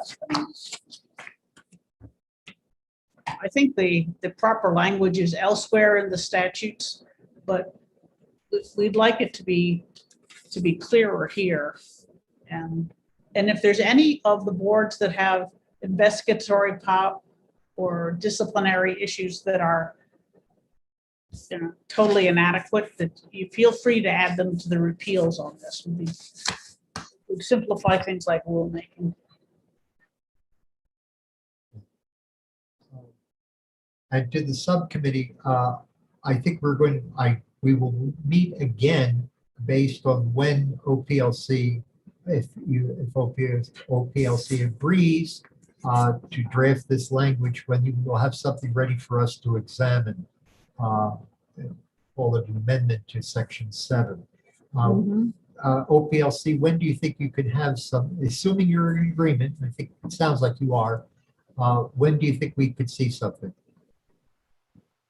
I mean, I think we can certainly get the committee something by the end of the day tomorrow. Wow, that's faster than we need. So yeah, I mean, this shouldn't take very long. There aren't many changes I think that need to be made. So we can get that to you this week. Our deadline, for everyone's information, is May 27th to exec all the bills, all the Senate bills. So I think we can, if you have it that quickly, the subcommittee will meet sometime next week to consider it. Let's give you plenty of time. How about, well, we need to know what room would be available. So we have, if you want to meet before the Senate Bill 58 subcommittee, what time is which that? starts at 10, which is Okay. when you get, or we Wait a could. minute, next week? Yeah. Oh, I can, next week I'm open. Oh, then why don't we plan to meet at 9 on Thursday? 9 on Thursday? This room? Or we don't know? Well, All right. as assigned. All right, we'll let the subcommittee know. Does that sound okay with OPLC, Thursday, 9 o'clock? Next Thursday? Yes. We will be there. Thank you very much. Okay, thank Okay. you. Thank you for your help, your cooperation. Yes. And Thank Dr. you. Warner, you too. Thank you. All right. Representative Schuett, did you have anything to say? Well, okay, she didn't. Take care, and we're adjourned. Sorry, I Thank was you. trying to find my unmute. Thank you. Oh, well, okay, here's your chance. Go. No, I didn't have anything to add. I was mainly just trying to monitor and learn. Terrific. Thank you. Thank you for being here.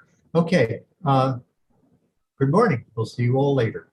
Yes, the other subcommittee on the compacts is starting at 1. So Yes, we'll have two I think myself and Tina Kelly will be there. I'd be happy to look at what you come up with, Lindsay, and if you could send it to me, I'd appreciate it. Okay, great. Thank you.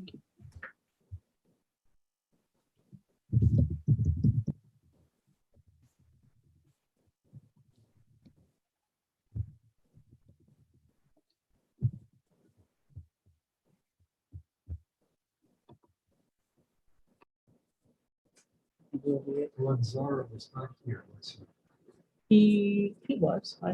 He didn't say anything. He but didn't was say there. anybody was here.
Representative Bailey, can you hear me?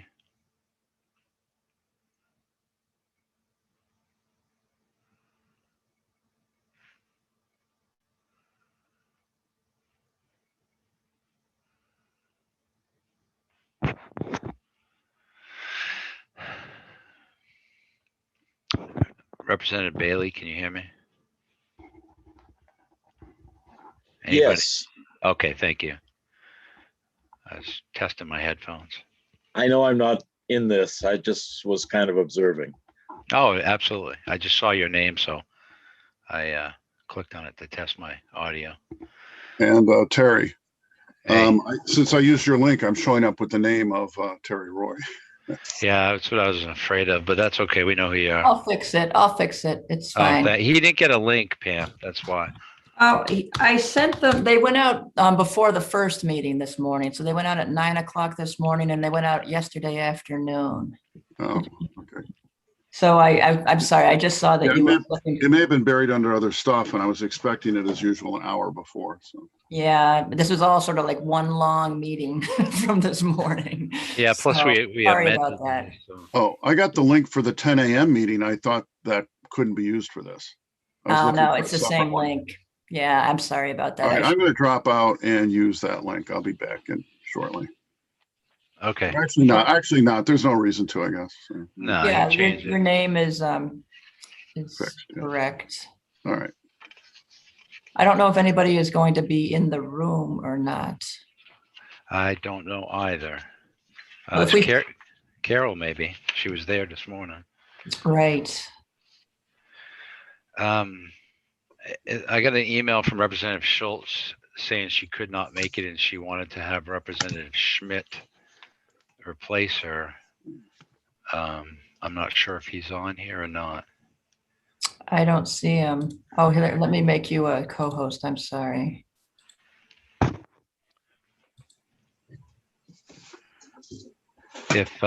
If he's not here in the next minute, perhaps Representative Goley would be kind enough to fill in for Representative Schultz. I could do that, Mr. Chair. Thank you, Joe.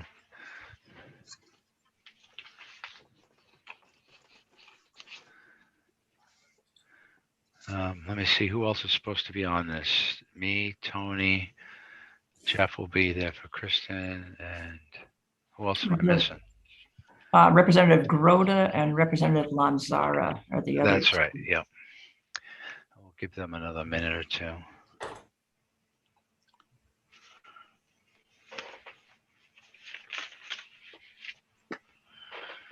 Do we have anybody who's not a representative? Anybody from OPLC or anything on here? Yeah, I see we have 9 attendees, and Tom Broderick is there. Okay. Yeah, Tina Kelly's here from OPLC. Okay, Representative Lanzara's there. So we're just waiting for Representative Grota. Oh, there she is. Okay. Oh, excellent. Excellent. All right, so we're just going to have Representative Goley fill in for Representative Schultz. Great. All right, I'm going to start the subcommittee meeting. And I'm going to read this script. Oh, go ahead. What? I was just going to say I'll hit record. I was spacing that out. So. Okay. Are you ready? I am ready. Go ahead. Of COVID-19 pandemic and in accordance with House Rule 67 and the Governor's Emergency Order number 12 pursuant to Executive Order 2020-04, this public body is authorized to meet electronically. This is a public hearing on this particular bill that was referred to the committee and subcommittee and scheduled in the calendar for today. An executive session may be held on any bill. There won't be one. Please note that there is no physical location for members of the public to observe or listen contemporaneously to this meeting. However, in accordance with the emergency order, I am confirming that all members of the committee and select legislative staff have the ability to communicate contemporaneously during this meeting through the Zoom electronic meeting platform, and the public has access to contemporaneously listen and, if necessary, participate in this meeting by Zoom platform or by telephone. All necessary access information has been made available in the House calendar and through electronic calendar on the General Court website. The notice for this meeting complies with House Rules RSA 91-A. Anyone who has a problem accessing the meeting should call 603-271-3600 or email hcs@leg.state.nh.us. In the event the public is unable to access this meeting, the meeting will be adjourned and rescheduled. Please note that all votes are taken during this meeting shall be done by roll call vote. Start the meeting by taking attendance. Each member state their presence, and please also state whether there's anyone in the room with you during the meeting, which is required under the right to know law. So, Representative Lekis. I'm present at home and my wife may be in and out. Representative Groda. I'm present in my home office and I'm alone. Representative Lanzara. I am on the way home right now, mobile and alone. Representative Goley. I am at home and my wife is in the other room. Thank you. Representative Lekis is kind enough to take the minutes for the meeting today. And we will begin. Has anyone on the subcommittee had a chance to look at this bill and anything they'd like to start off the discussion with? If I could. Absolutely.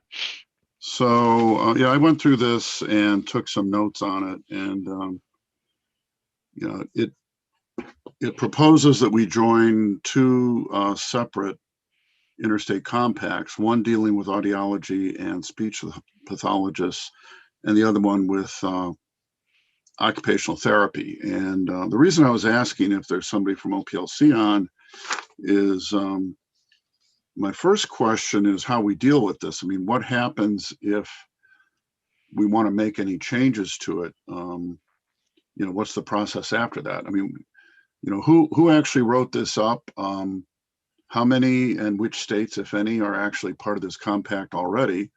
Because according to it, it comes into effect when the 10th state joins. And if, you know, is it in effect now in 10 or more states?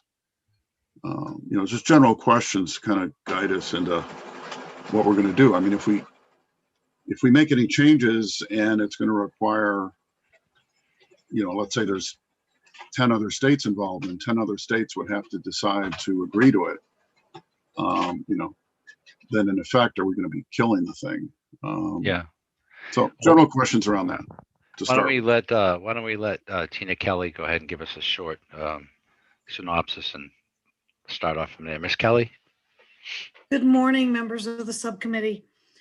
I'm Tina Kelly, and the language that's in the law, the way it sits right now, that was worked on by the Council of State Governments.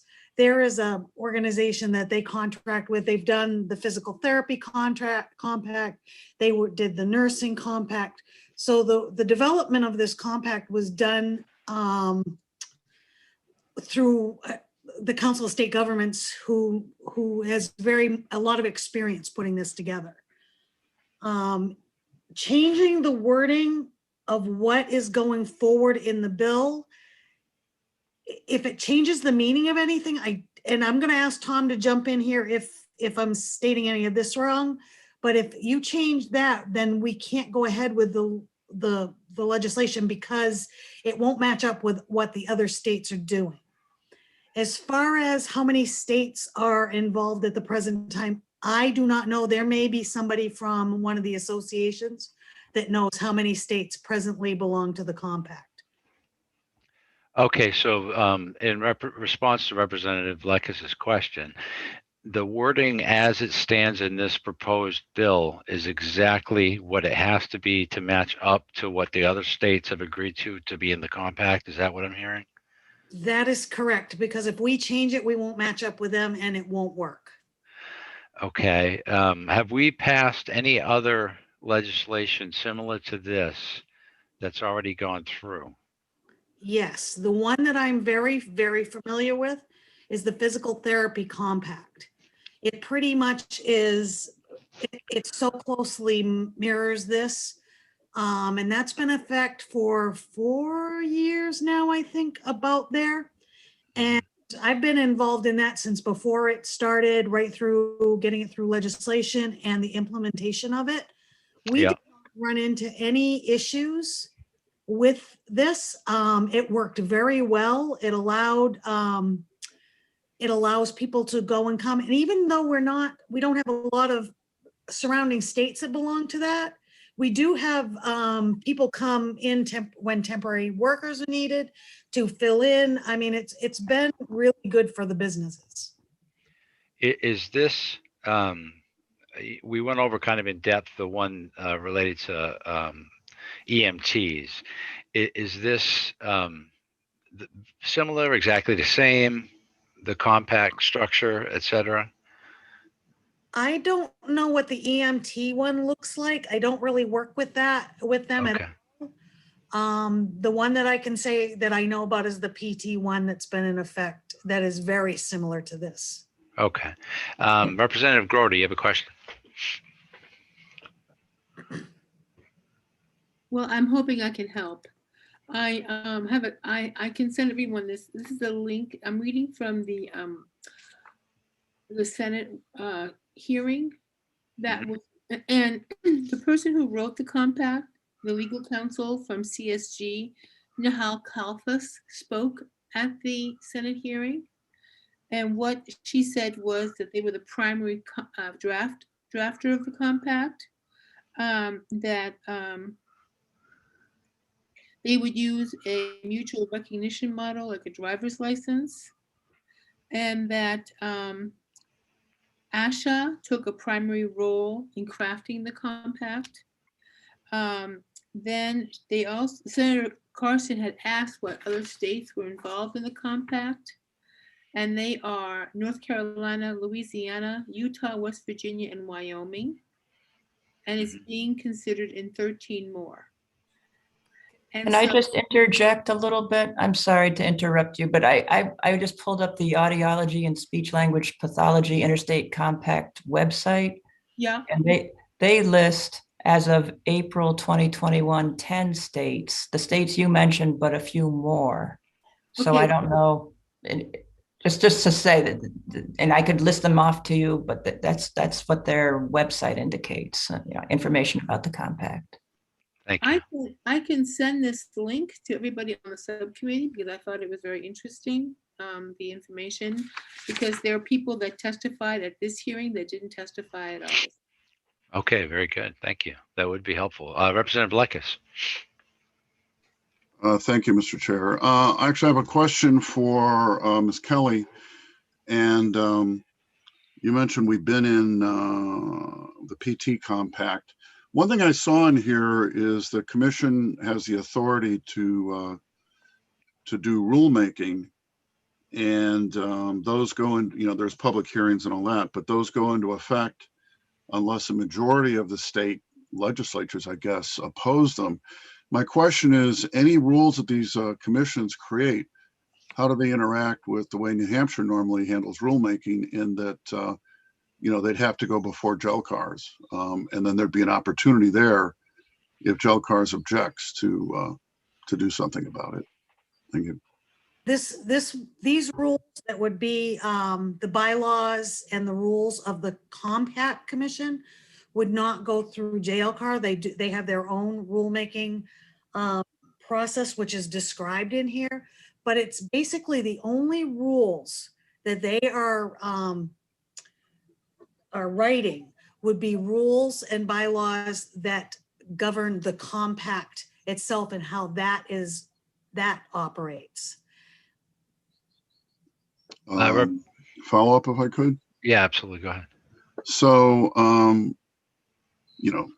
I hope it wouldn't be an issue, but if, New Hampshire did object to any of these, somebody, I guess, would have to do what? Introduce a resolution saying we object, or how would it work? Short of withdrawing from the whole thing.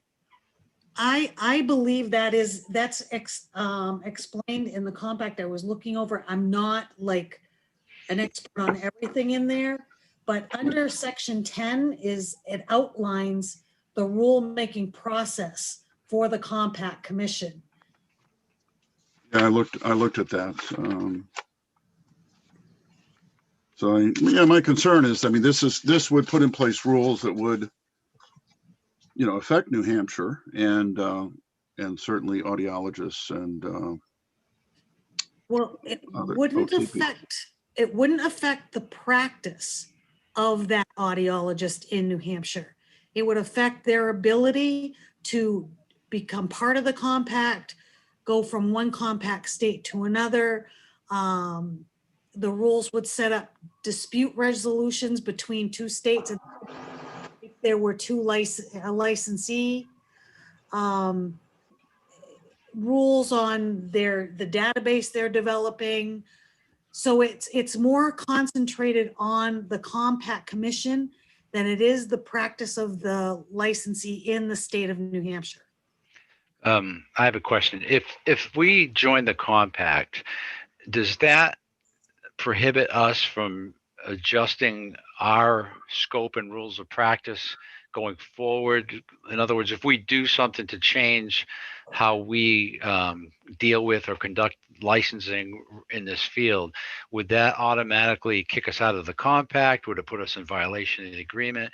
In other words, is the legislature's hands going to be tied forever because we're in the compact so that we can't make any adjustments?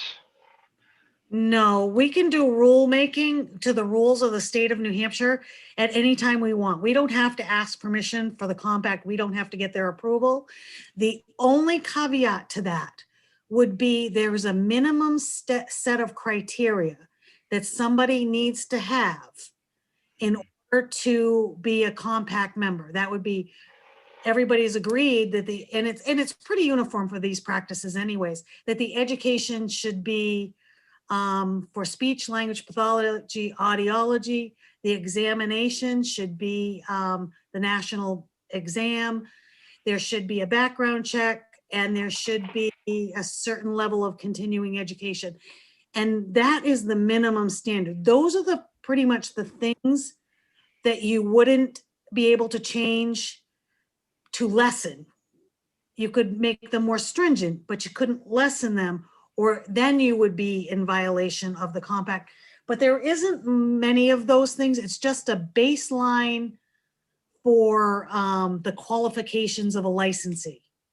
Okay, Representative Goley. Thank you, Mr. Chair. Just a couple quick questions, because I want to go back to some of the questioning I had on these compacts during the public hearing. And I guess my first question is, while CSG is doing the boilerplate language, was this originally intended? I think part of the public hearing we heard was it was brought to CSG's attention for military families to alleviate some of the issues they have moving from base to base with their spouses. And that's my question. First question, was the intent of this legislation, the original compacts, for military and family? I am not sure if that was the original intent. It's what I've always heard, and what the benefit is to the military. There's a big benefit to military and military families, but this was intended to facilitate individuals being able to travel easily between states without having to keep doing the same thing over and over again, submitting their transcripts, submitting a proof of exam, to help facilitate that ease of mobility for all people who are in this profession who are licensed. Follow up? Yes, go ahead. Thank you. One of the other concerns, and this is what kind of puts my cold feet to this compact deal, is when we start looking at, we hear mobility and traveling and moving from state to state. If we get an influx of licensed individuals from other states coming to New Hampshire to work under other states' licensing, and there's investigations that whatever kind it may be, on any one of these individuals. And this is where I want to hear from OPLC. Are we in charge of the investigation if it is brought forward under someone who is from another state, licensed under another state, say whether it's Louisiana, someone travels up here, a complaint is filed against that individual, who heads up that investigation, and where does it go from there? I want full details on how this will work. It depends on where that patient or client is located. If the patient or client is located in the state of New Hampshire, we would open a full investigation. I believe, and I'm trying to see in here if it says it, it's my understanding is that once an investigation is opened, the Compact Commission would be notified. And so we couldn't take any action against the person's license. We would take the action against the person's privilege to practice in the state of New Hampshire. If the allegations were founded, we would take away their privilege to practice. They would lose all their privileges to practice in all the other states, and then the home state would take action against the license. Follow up? Go ahead. So through due process, if this investigation goes back to the home state and say the home state's Louisiana, witnesses to this that need to be brought forward for the public hearing, do they need to travel to Louisiana? Representative Goley, I think what she said was that the investigation would occur in New Hampshire, and we would take action against their right to practice in New Hampshire, and the results of that would be referred to their home state for further action. If that's what I was hearing correctly. Was that correct, Ms. Kelly? That's correct. But is not the true hearing on the individual's license being done in their home state? On their license, they would take action in their home state on that license, yes. So does the person go before their home state for a hearing for that license revocation? If that was what it was, or a reciprocal action. Most of the time, it doesn't end up in revocation. It may end up in a sanction against the license, continuing education, fines, whatever, and they could take reciprocal action. Can you find out if there's ever been a case? I'd like to see a real world example of this in practice.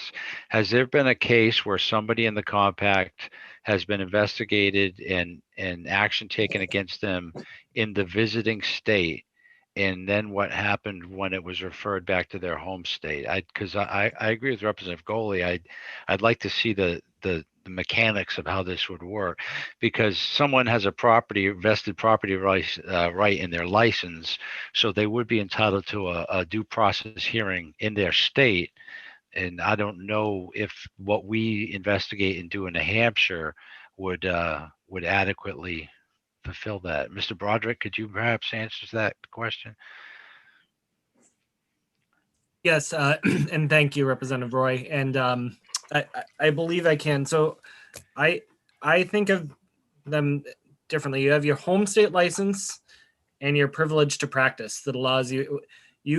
I can be here in New Hampshire if this compact passed, I could be here in New Hampshire and I could just have a New Hampshire license still, and then I would be only able to practice here in New Hampshire. If I then joined the compact, if I then got my privilege to practice through the compact, it's almost like I hold a separate license that allows me to go to another state. That's what would be taken away. So Representative Goley, to your example, someone, a speech language pathologist is doing work in New Hampshire who's originally licensed in Louisiana. If they commit misconduct here in New Hampshire, our board can take action against their privilege to practice. They'd still have a hearing. They'd have a notice of the charges against them. They'd have a hearing. At the end of that hearing, our board could decide to revoke their privilege to practice here in New Hampshire. So they couldn't practice here in New Hampshire. Our public are protected. In addition, I'd have to find where it says this, but once we revoke their privilege to practice, notification gets sent to the compact. And I don't remember if the compact automatically revokes their privileged practice in any other state, or I'd have to look into that. But we still are able to protect our own citizens. Does that? But what happens? What happens to their actual license from their home state? In other words, so okay, we refer it. The compact revokes their right to be a member of the compact. Then I'm assuming the whole matter would be referred to the home state. Well, now the home state wants to take action. Do they have to have a whole other due process hearing where they won't be able to produce New Hampshire witnesses or all that, or can they rely simply on the record of the New Hampshire proceeding?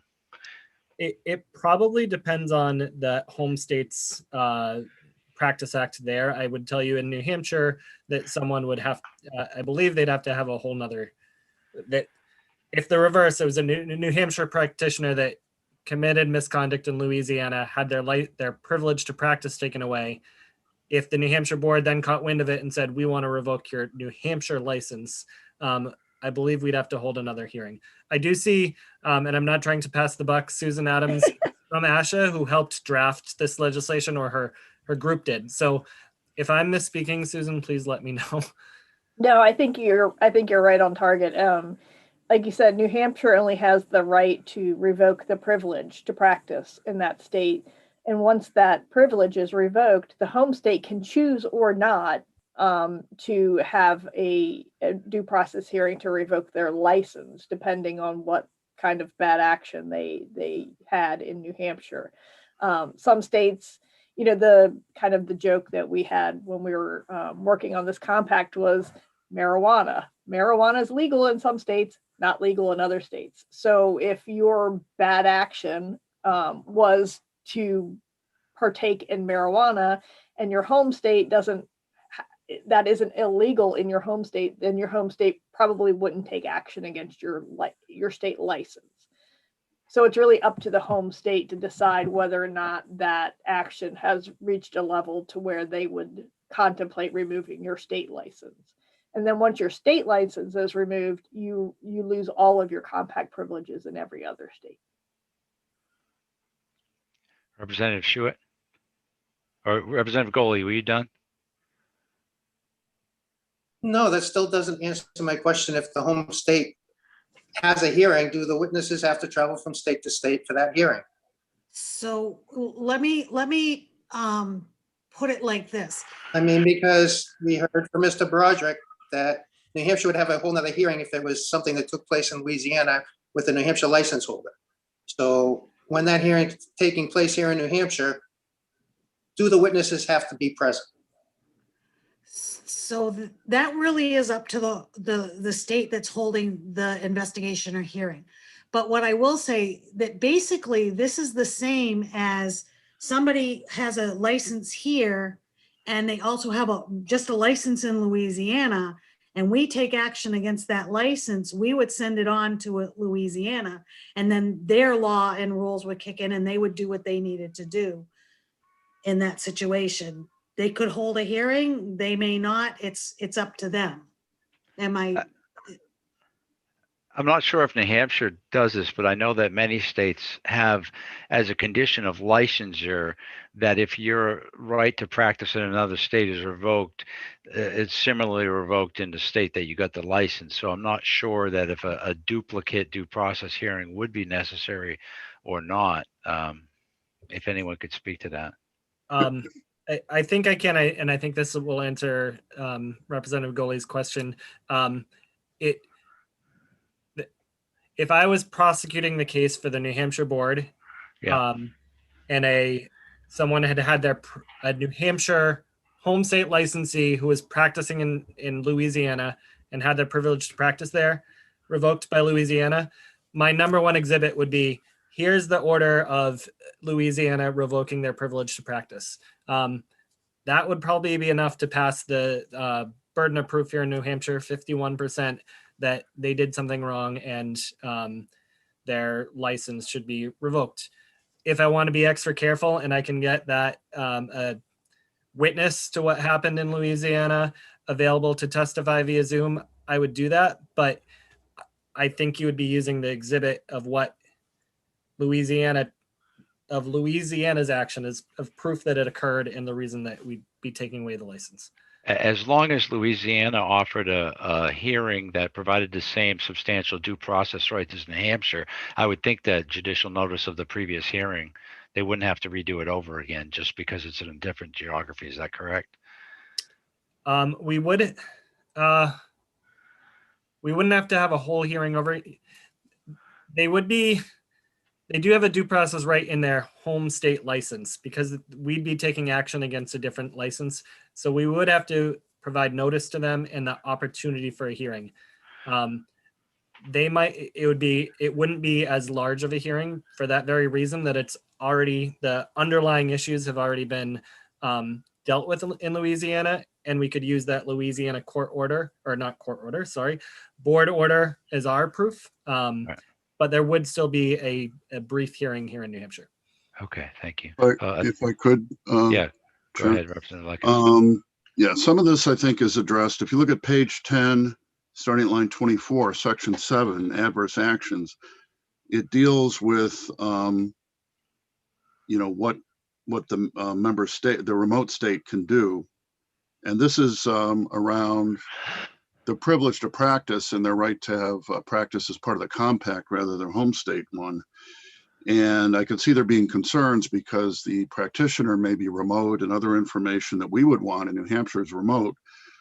And it does say that, we could issue subpoenas for both hearings and investigations requiring attendance, testimony of witnesses.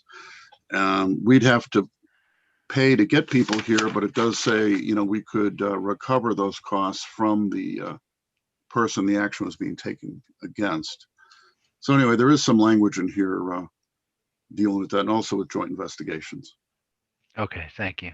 Representative Schuett, you're not on the subcommittee, so if you could just say where you are and, the 91A stuff, please, before you. Sure, thank you. Yes, I'm zooming in from my home in Pembroke, and I am alone. I just wanted to point out that, well, first of all, I'll just comment, the thought occurred to me that talking about testifying for a hearing, New Hampshire is pretty used to using Zoom, but I would point out that many states, particularly southern states such as Louisiana, have been more demanding about people attending in person. So I think we might have some conflicts with trying to make our case via the internet. What I was originally going to say, though, I heard Ms. Kelly talking about each state in the compact would be basically able to make their own rules. And serving as a member of JALCAR, I will point out that New Hampshire is pretty well known as being the most legislative active regarding our administrative rules process. We have more legislative input in that process than any other state in the US, I believe. That's my understanding. So if other states are making their own rules, that seems like it could be problematic in regards to how the compact is treated by each state. I just wanted to point that out. Thank you. I just, if I could, I would say that from my reading of the bill, it says the rule-making authority pertains only to the compact itself, not to the scope or extent of practice within the state. So we would still have authority over how the rules are made with everything that happens within our state. The rule-making authority for this would only apply to how we interact in the compact. Representative Grota, you've had your hand up for a while. Thank you. That's exactly what I was going to say. I think that if we use the license, let's use the driver license analogy. These audiologists would have a license similar to a driver's license that was actually issued by the compact. And then my concern is if somebody does something in a state, there's a couple of concerns I have. Number one, these states and these compacts are very far away. And, is there, have we entered in compacts with states that are this far from our own state. Number two, we would have to be very involved with the rulemaking of the compact itself. And do we have that ability to put some language in through this legislation or through other ways so that we know that New Hampshire's residents are protected and our state is protected? So for example, if somebody does something in a state other than their home state and there's an issue, like let's say they have a license in North Carolina and something happens in Mississippi, how do we know, how is that communicated? That's going to be communicated, I guess, through the compact, right? And then with the compact, even though it's sort of like the what happens to that licensee is within their own state regulations, how would that, do we have the right to revoke a license from someone who's lost their license in another state, or is it the job of the compact? I think we already have that, even if we don't join the compact. Senator Sherman, thank you. Go ahead. Yeah, I just want to thank you for letting me join. I just wanted to answer some of Representative Grota's concerns. First of all, the person is not licensed by the compact. They're licensed by their home state. And so when you think about the way things work right now, I have one active license, but at one point I had 4 active licenses. I had New Hampshire, actually 3, New Hampshire, Virginia, and Massachusetts. And Tom is absolutely right. If I were sanctioned at all in any of those states, all states would know about it, and I'm required to report it, just like I'm required to report any malpractice or any other infraction. So in a way, the compact actually gives an internal conduit for information where, say, for example, someone is practicing in New Hampshire under the compact and their home is down in Louisiana. The compact actually will make sure that anything that happens in New Hampshire is known in Louisiana. And so it's in a way, it actually protects New Hampshire residents more while decreasing the regulatory burden and cost on the licensee. And I think the other, I was trying to remember the earlier point, I think that Representative Goley or the question that he was asking, this really doesn't change much in the way of what would happen if my license in New Hampshire, if I lost my license in New Hampshire and I had a license in Virginia, Virginia would look at what happened in New Hampshire, would make a decision. If they felt they needed witnesses, they could call witnesses from New Hampshire, but they're not compelled to. And it's really I agree with Tom completely. I have seen physicians who have lost licenses in one state, lose their licenses in other states because of the nature of the infraction that occurred in that one state. So we're not reinventing the wheel here. These compacts, we have them in nursing already, and then we've had them for several years. They work really well. And one of the huge impacts is that it actually decreases the cost of being a professional in New Hampshire by decreasing the need to relicense in multiple states. So I think, I hope, Jackie, I've answered your questions. But remember, this is something that right now is actually more burdensome because you are licensed in multiple states than being a part of a connected conduit of information with a license in one state. Senator Sherman, if you could, is this similar to the EMT compact that we discussed earlier insofar as someone utilizing it? It's on a temporary, basis. It's not, you can't just come here and live here and operate under the compact. you'd be required to get a license at some point in New Hampshire. Is that not true? No, that's not the case. So compact nursing right now, I mean, the beauty of it is if you have a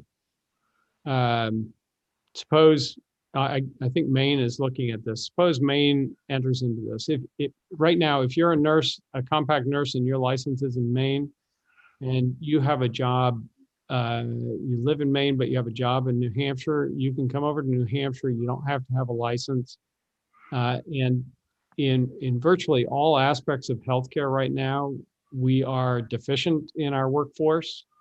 And so this has really been seen as something that makes it attractive to practice in New Hampshire, because you don't have to have a license in New Hampshire if you're part of if New Hampshire is a part of the compact. So it's different, but it's different for very important reason, which is that we need to have people able to be nimble in where they practice, and these are not necessarily highly reimbursing professions. And so, $120 or whatever the fee is, Tom would know better than I would, but whatever that fee is something that is saved in every state. So if somebody lived in Maine and practiced in New Hampshire and Massachusetts, and they were part of a compact that spanned all 3 states, they would only need to be licensed in 1 state. But they would have the same level of scrutiny in all 3 states as they would as if they were licensed in all 3 states. And the interconnectivity of the compact actually increases the communication between the states on their performance and competencies. What about, just a second, Tony, what about offsetting? In other words, so if you currently, you have to have a license in whatever state so like yourself, you said you had several licenses you used to keep active. There was a fee associated with that, and that fee went to the organization that had the responsibility to oversee and police, if you will, the practice in that state. If we have people getting a license in one state, Kansas, for example, and they come and they're practicing here and their license expires and they just keep renewing it in Kansas, well, Kansas is getting the money, but we're picking up the duty to police them and to manage that practice in this state. Is that not the case? Or in other words, are we losing revenue that a lot of our boards require to maintain their own function? Right. Well, the boards are self-funding, as you said, and that's a good question. It might be better for Tom to answer the fiscal side of that, or somebody from OPLC to answer how that's handled. Senator Sherman, I can address that question. The states have the ability to assess a fee to each person that they issue a privilege to practice to, and that's specifically to make up any lost revenue from, from having previously required that person to get a full license. And is that in the language of the statute? Mm-hmm. Yep.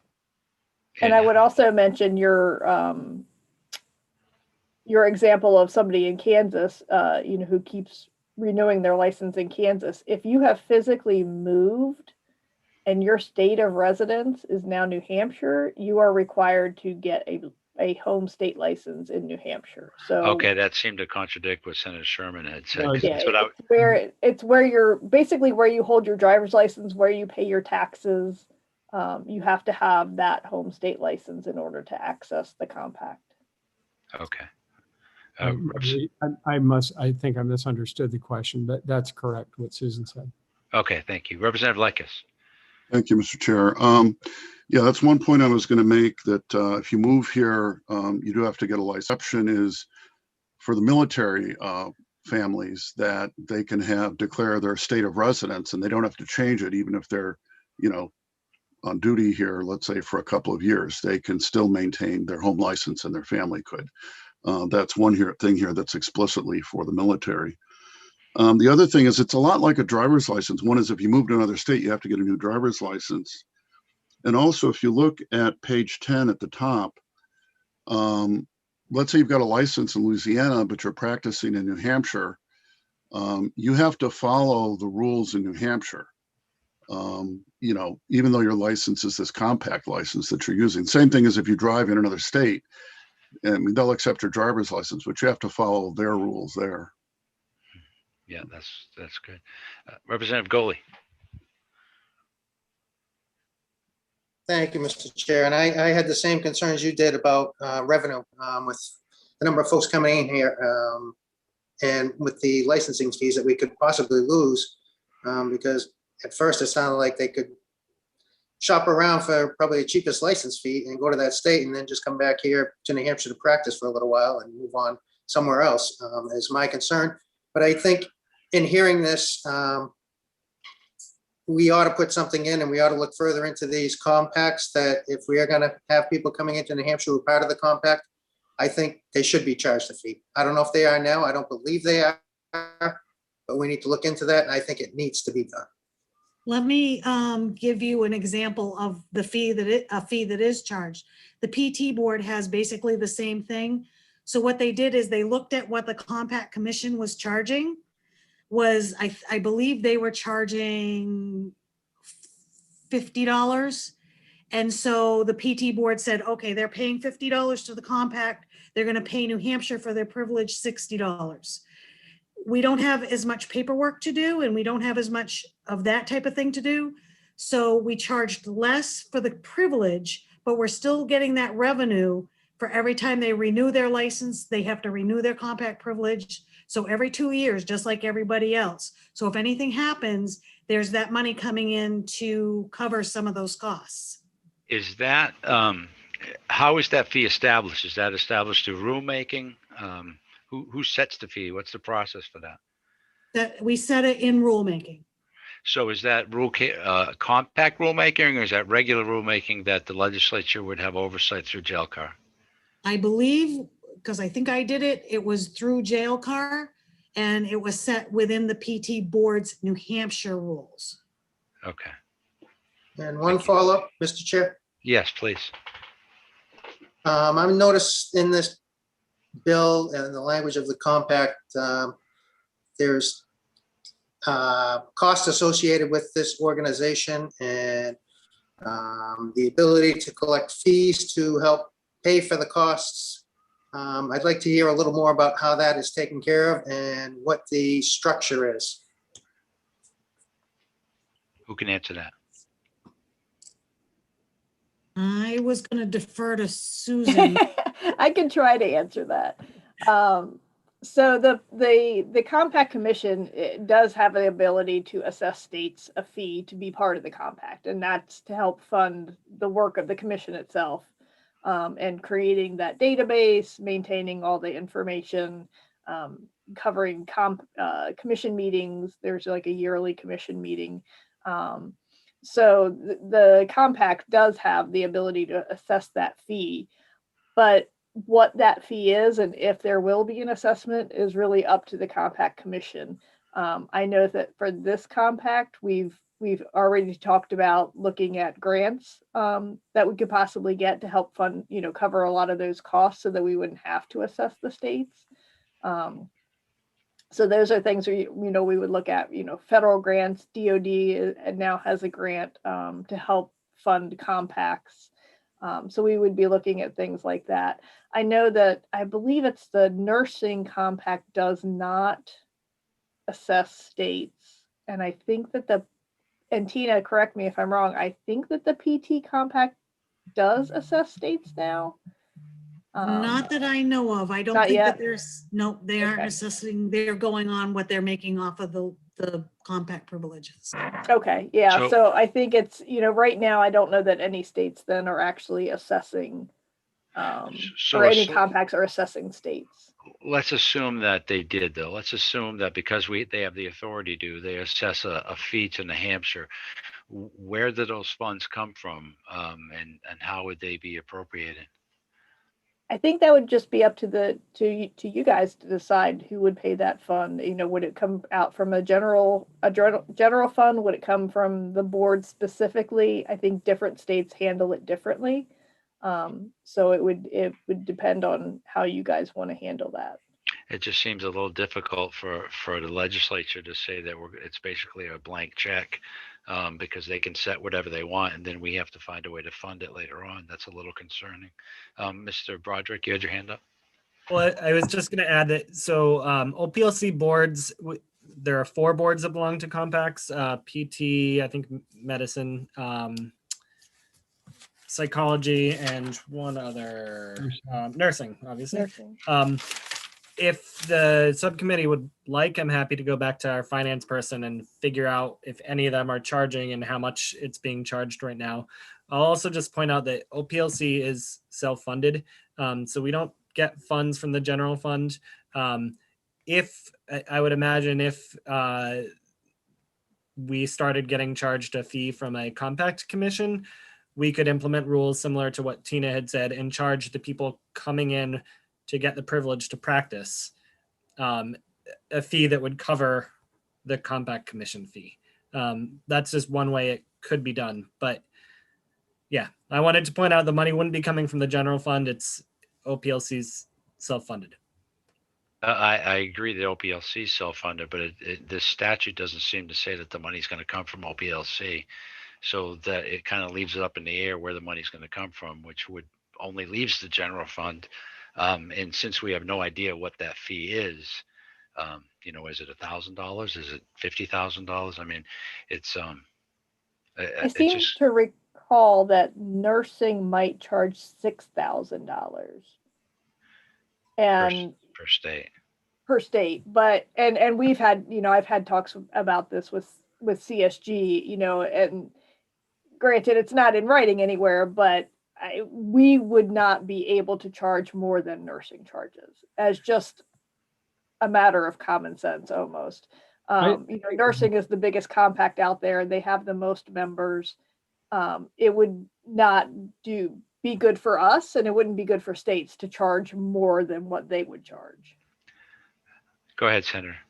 I would be absolutely open to an amendment that put the responsibility for handling those charges on OPLC so that it is self-funded. It's not impacting the general fund.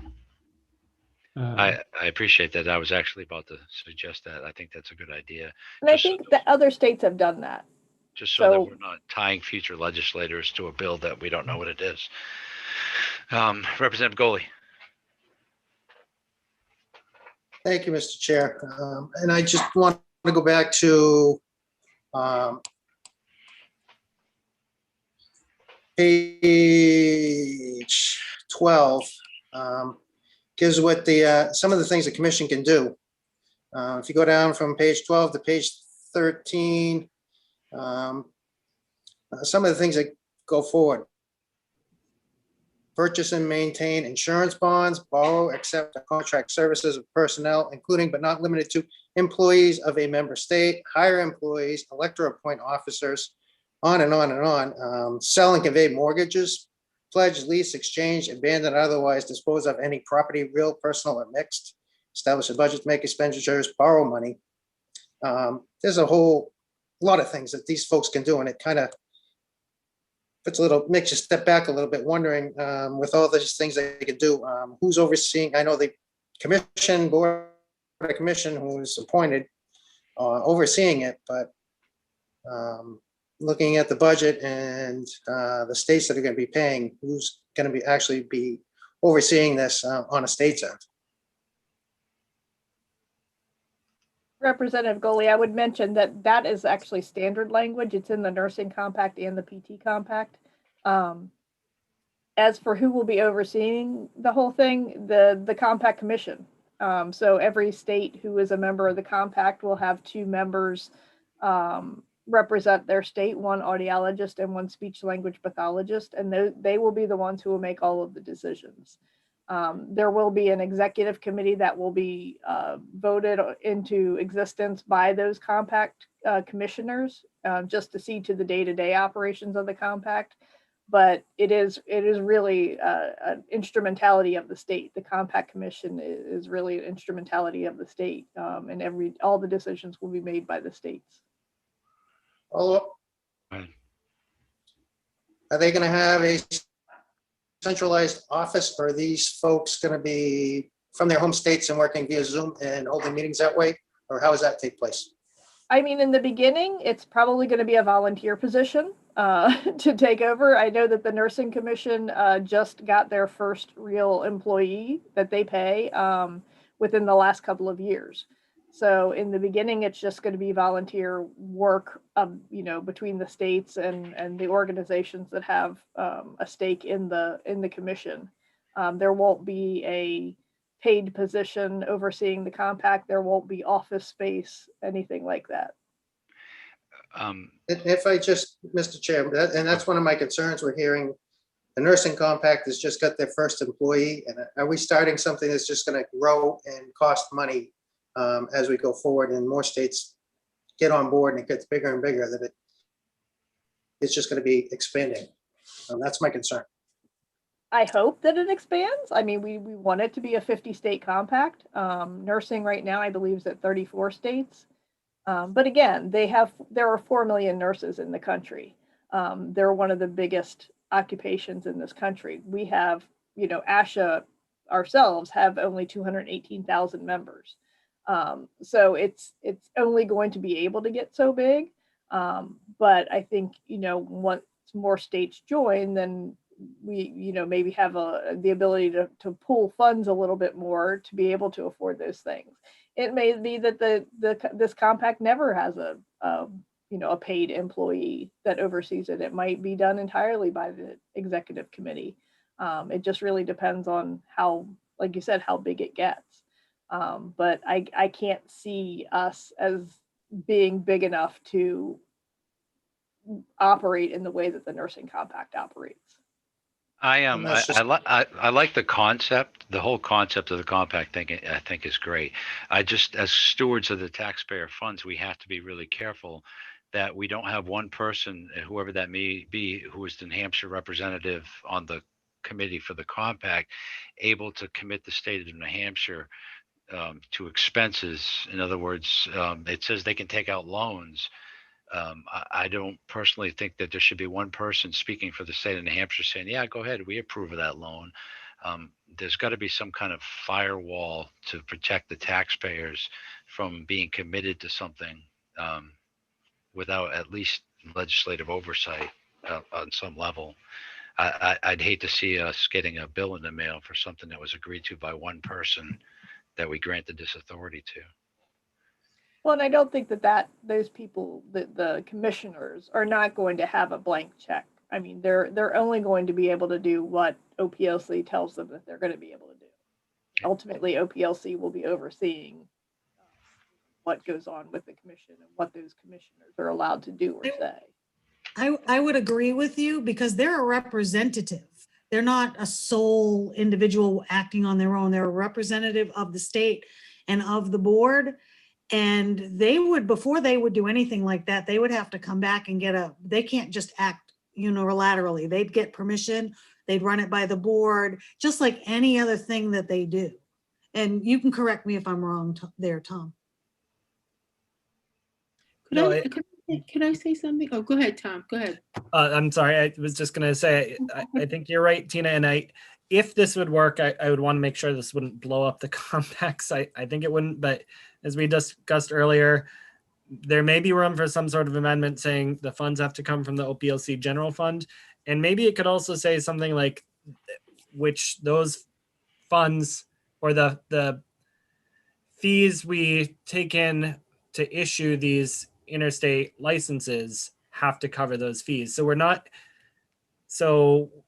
charging anyone in the state. We're not charging New Hampshire only licensees. We're charging the people that are taking advantage of the compact. I don't know if that's possible. I guess I know that we can't tinker too much with the language of the compact or else it doesn't work with the other states. I don't know if we can add funding language.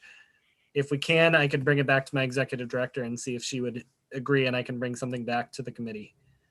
Well, as far as I'm concerned, I mean, the language of the compact has to be what it is, but there can be a higher level wording that says that, anything the compact representatives can't commit to anything on behalf of the state without approval of somebody. Do you follow what I'm saying? I don't want to mess with the language necessary to be in the compact, but I want a fail-safe or some type of firewall that says, okay, before anything is committed to financially on behalf of the state of New Hampshire, that there's at least more approval than OPLC. Representative Lekis, go ahead. I'm sorry.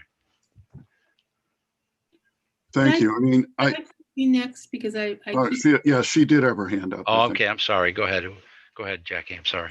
I'm just trying to noodle out what the issues are, because between all of us, I think that if we understand how we license within our state, right? And so, and that we feel very comfortable because we feel we have control over that. The licensing fees pay for the operation of the committee, of the board. Is that right? Yes. So there's no, and so the issue that I think what we're trying to understand is, and we already have had legislation that as a policy has allowed us to have compacts in 4 other practices, correct? And why are we, so I'm asking myself, why is it that now, how is this compact different from the other ones? And what can you tell us about these compacts that will answer the question in our mind about how this is, if we know, for example, that this compact is going to work similarly to the other ones, is it drastically different? Is it identical? Is it similar?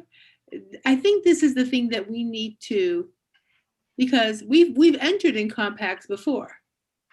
So how is this compact different from other compacts? And do the other compacts, have we incurred fees, have we incurred costs for those compacts? And if so, what were they addressed? Well, I can say that these 2 compacts were modeled after the PT compact.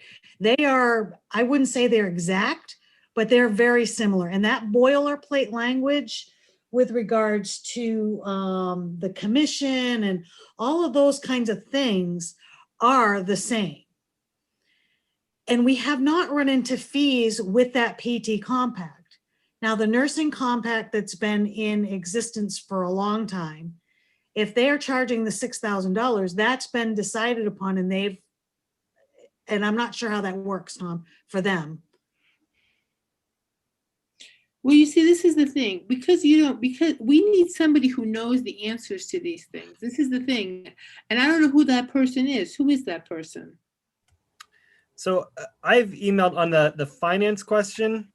I've emailed our director of finance to see if he can pull for the 4 compacts that OPLC belongs to. And I believe there's some compacts that other agencies belong to, but I'm talking about OPLC. Are we charged anything and how much? Because I think that would be very helpful to you. I just emailed him when we first discussed this 15 minutes ago, and I haven't heard back. So on that piece, we can get you that answer. As far as comparing this to other compacts, Tina's correct. My understanding is that this is most similar to the PT compact. They're all very similar. I haven't gone through line by line to match them up and see how they're different. I can do that if the committee wants to see this.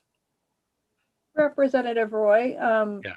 I know that Dan Logston from CSG is on the call. Maybe if you can bring him into this, he'll be able to shed some more light on the questions. Okay, I just promoted him to panelist. In the meantime, Representative Schmidt, you've had your hand up for a while.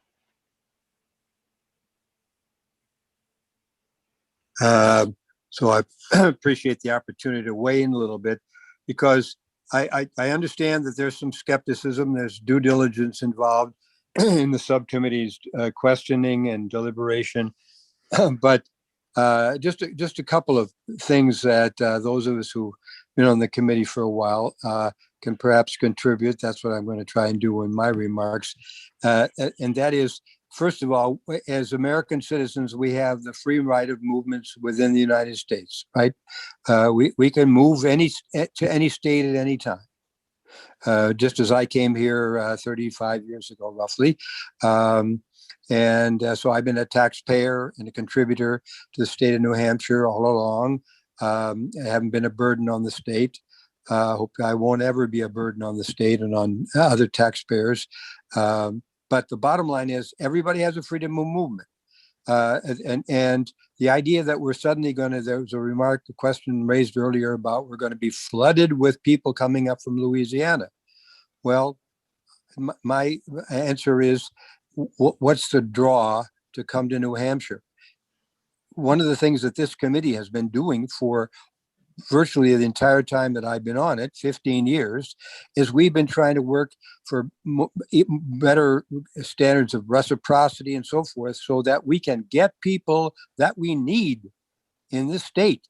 That is a matter that is not being sufficiently understood here, I believe, is that when we have a shortage of nurses or physical therapists or whatever the need is, then we want people to come here to do those jobs because we need them. And to the degree that the compacts enable us to get people who are trained, skilled, and so forth to come here, then that's to our advantage. And we've been trying to do that for years. So the idea that we're going to have people come flooding up here, that must mean that there's a tremendous boom in the New Hampshire economy. I don't think it's very likely that we're going to get a tremendous boom, but there certainly has been growth in the New Hampshire economy for most of my 35 years here. And we've also had additional people moving in, mostly from Massachusetts, not from Louisiana. And they're right across the border. There are a lot of them that have settled across the border and become New Hampshire citizens and taxpayers.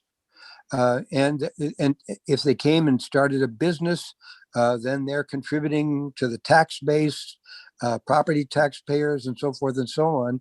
This is all to the benefit of the New Hampshire economy. If you subscribe to the theory that all economic growth is good, then you ought to want more people. Now, the idea that we're going to be flooded with anybody, I think, is not the real world unless there's a tremendous demand. And if there's a tremendous demand, then we need those people to come here to meet that demand. And one of the things that we know on this committee, those of us who've been here for a while, is that we have a tremendous need in mental health, in nursing, and in other, especially medical fields. So this compact is going to enable us to meet some of those needs. And the compact theory and principle is one that's well established. It's been working in the state with regard to some of these professions for some time. And we don't see the state tilting into the ocean because too many people have come flooding in. And so forth and so on. Representative Schmidt, with all due respect, I think we've established that we kind of like the idea of the compact. We're talking about the nuts and bolts of it, and I think the Louisiana was just an example of a state where someone could come from. Do you have anything to add, though? I take your point, Mr. Chairman, and I said in my initial statement that the skepticism and the due diligence is appropriate, but some of the ideas strike me more as being, over suspicious, as if we are the first state to try this, or as if we have never dealt with any other kind of compact before. Our experience has been good. That's why we're trying to expand it. So I appreciate the opportunity to share my thoughts with the committee. Thank you, Representative Goley. Thank you, Mr. Chair, and I'll be real brief. I just wanted to respond to that. There was no influx of Louisianans coming up here. Statement was not made in this hearing. But I also just want to remind Representative Schmidt that when folks do come here, and as he just stated, moving up here from Massachusetts or wherever, out of state and moving to New Hampshire, that we heard earlier in this hearing that once they become a resident, they will be getting a New Hampshire license. So the compact really doesn't involve those cases. Thank you. Okay, thanks. All right, let's move along. Representative Lekis. Thank you, Mr. Chair. First of all, I do want to make it easy for people to practice wherever and to move if they want. I'm generally supportive of this, but I think as part of due diligence, we need to, look at it with open eyes and understand what's going on. And you had some comments about having some control over what happens, especially things that might generate fees. And I think, basically, if we're going to do this, we need to depend on the commission being reasonable. Even if we put some restrictions on what our representatives chose to do, they're going to be just 2 votes on this, and they could vote against it, and there still could be, let's say, some large fees assessed. And that's true. And, I definitely support, if we can do it, an amendment to say that, this has to be paid for by OPLC and part of the whole self-funding thing. And there's a mechanism where we can charge, the people who are practicing here under the compact for it. But in the end, we can't have any kind of absolute control, I don't think, where the legislature control what they do. But I think that's, the experience shows that hasn't been a problem in other compacts, and I'm okay with that. Thank you. Agreed. Thank you. Representative Schuett. Thank you, Mr. Chair. Just a quick aside, Representative Schmidt asking what's the draw for people from Louisiana. Just promise them that they could look forward to snow on April 22nd. But I wanted to put forward, if it wouldn't violate the language for the compact, something along the lines of a statement, any expenses agreed to within the compact by our representative shall be covered by OPLC funds, something along those lines, just suggesting. Yeah, I think we all pretty much agree with that. That would satisfy a lot of the financial concerns we have. Mr. Logston, you wanted to weigh in? Yes, if folks would like me to. I just made some notes and appreciate the opportunity to speak with you all today. Just to recap, the Council of State Governments is a membership organization for states. Every state's a member. I know you all interact with CSG East, our legislative affiliate out there in the East. And so just appreciate you participating with CSG, and glad to be of service to you. The National Center for Interstate Compacts has been working on all of these existing licensure compacts in one form or another. So just quickly, someone asked about the differences. I mean, all these licensure compacts are similar in form and function. There's essentially 2 kinds. So the medical compact is expedited licensure. You're actually getting licensed in the states in an expedited manner. All the other ones are what's called mutual recognition compacts. So your home state license is being mutually recognized by the other compact member states. The nursing compacts works just like your driver's license.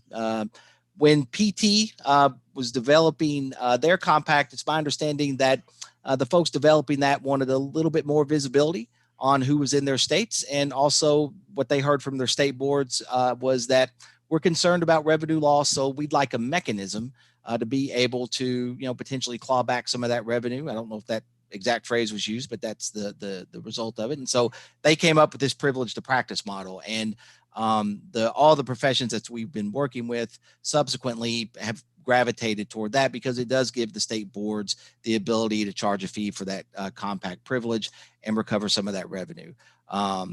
So that's one point I wanted to make. Again, the back half of all these compacts are very similar because they rely on that same boilerplate language.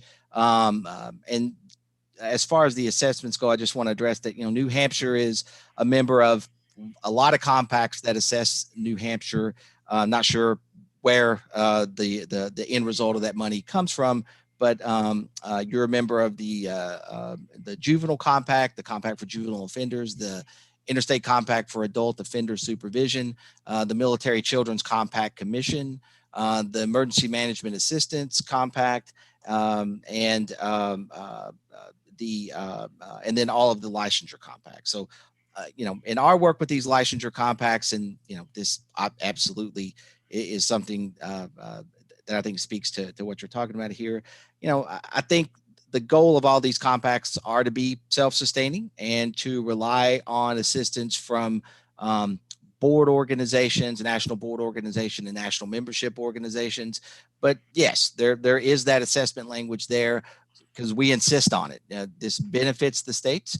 We're not encouraging an assessment toward the states, but it would be irresponsible to create something like an Interstate Compact Commission, which is an instrumentality of the states. It's a quasi-governmental agency. It's supra-state, but it's sub-federal, and it's accountable to the states. So without having that assessment, but I think all of their intention is to limit as much as possible any assessment on the states. And certainly just something about, I know there's been a lot of talk about, these folks are empowered to speak on behalf of our state. What kind of recourse do we have? And another speaker really hit it on the head. I mean, these are public meetings. The agendas will be published well in advance. The compact commissioners aren't just going to show up at the meeting and get presented with something and vote on it. The agencies that appoint the commissioners are going to have visibility on what's going to happen at the meetings and will instruct their delegates. Or at least this is how it happens with the other compacts. I don't know why it wouldn't happen with this one. Those instruct their delegates how to proceed and how to vote. And, this compact, like all of them, this is an extreme remedy, but they do have a withdrawal provision. So, this isn't the Hotel California. I mean, you can check out and you can actually leave at some point. You have to meet your obligations, but if the Compact Commission was to do something so onerous that the legislature in New Hampshire said, that's it, we're getting out, you can get out. You have to get out the same way you joined, but there is that provision. There's also a lot of provisions around mediation that we would hope states would take advantage of. So but this is an instrumentality of the states. It's accountable to the states. And you have the power to provide as much oversight as you wish to provide. Okay, thank you. Secretary, if I could ask a quick question, and that is, Mr. Logston, what's your position, or who do you represent? Oh, I'm sorry. My name is, I apologize. My name is Dan Logston. I am the director of the National Center for Interstate Compacts at the Council of State Governments. And again, all of you are members of the Council of State Governments. We're a nonpartisan, nonprofit membership organization for states. Thank you. Representative Grota, go ahead. You're muted. Right. So does your organization, or do all these compacts that we belong to, do they send out annual reports? That's a great question. Yes, they compile the reports and they're provided to their state commissioner. Now, whether it's provided to the legislature, I can't speak to, Representative, but yes, the large national compacts like the Interstate Compact for Adult Offender Supervision and the Juvenile Compact and the Military Children's Compact and the Emergency Management Compact and the Interstate Compact for the Placement of Children, which deals with kids in foster care. They all put together annual reports. If you Google them, you can find their websites and get access to those reports. If it would be helpful, I can certainly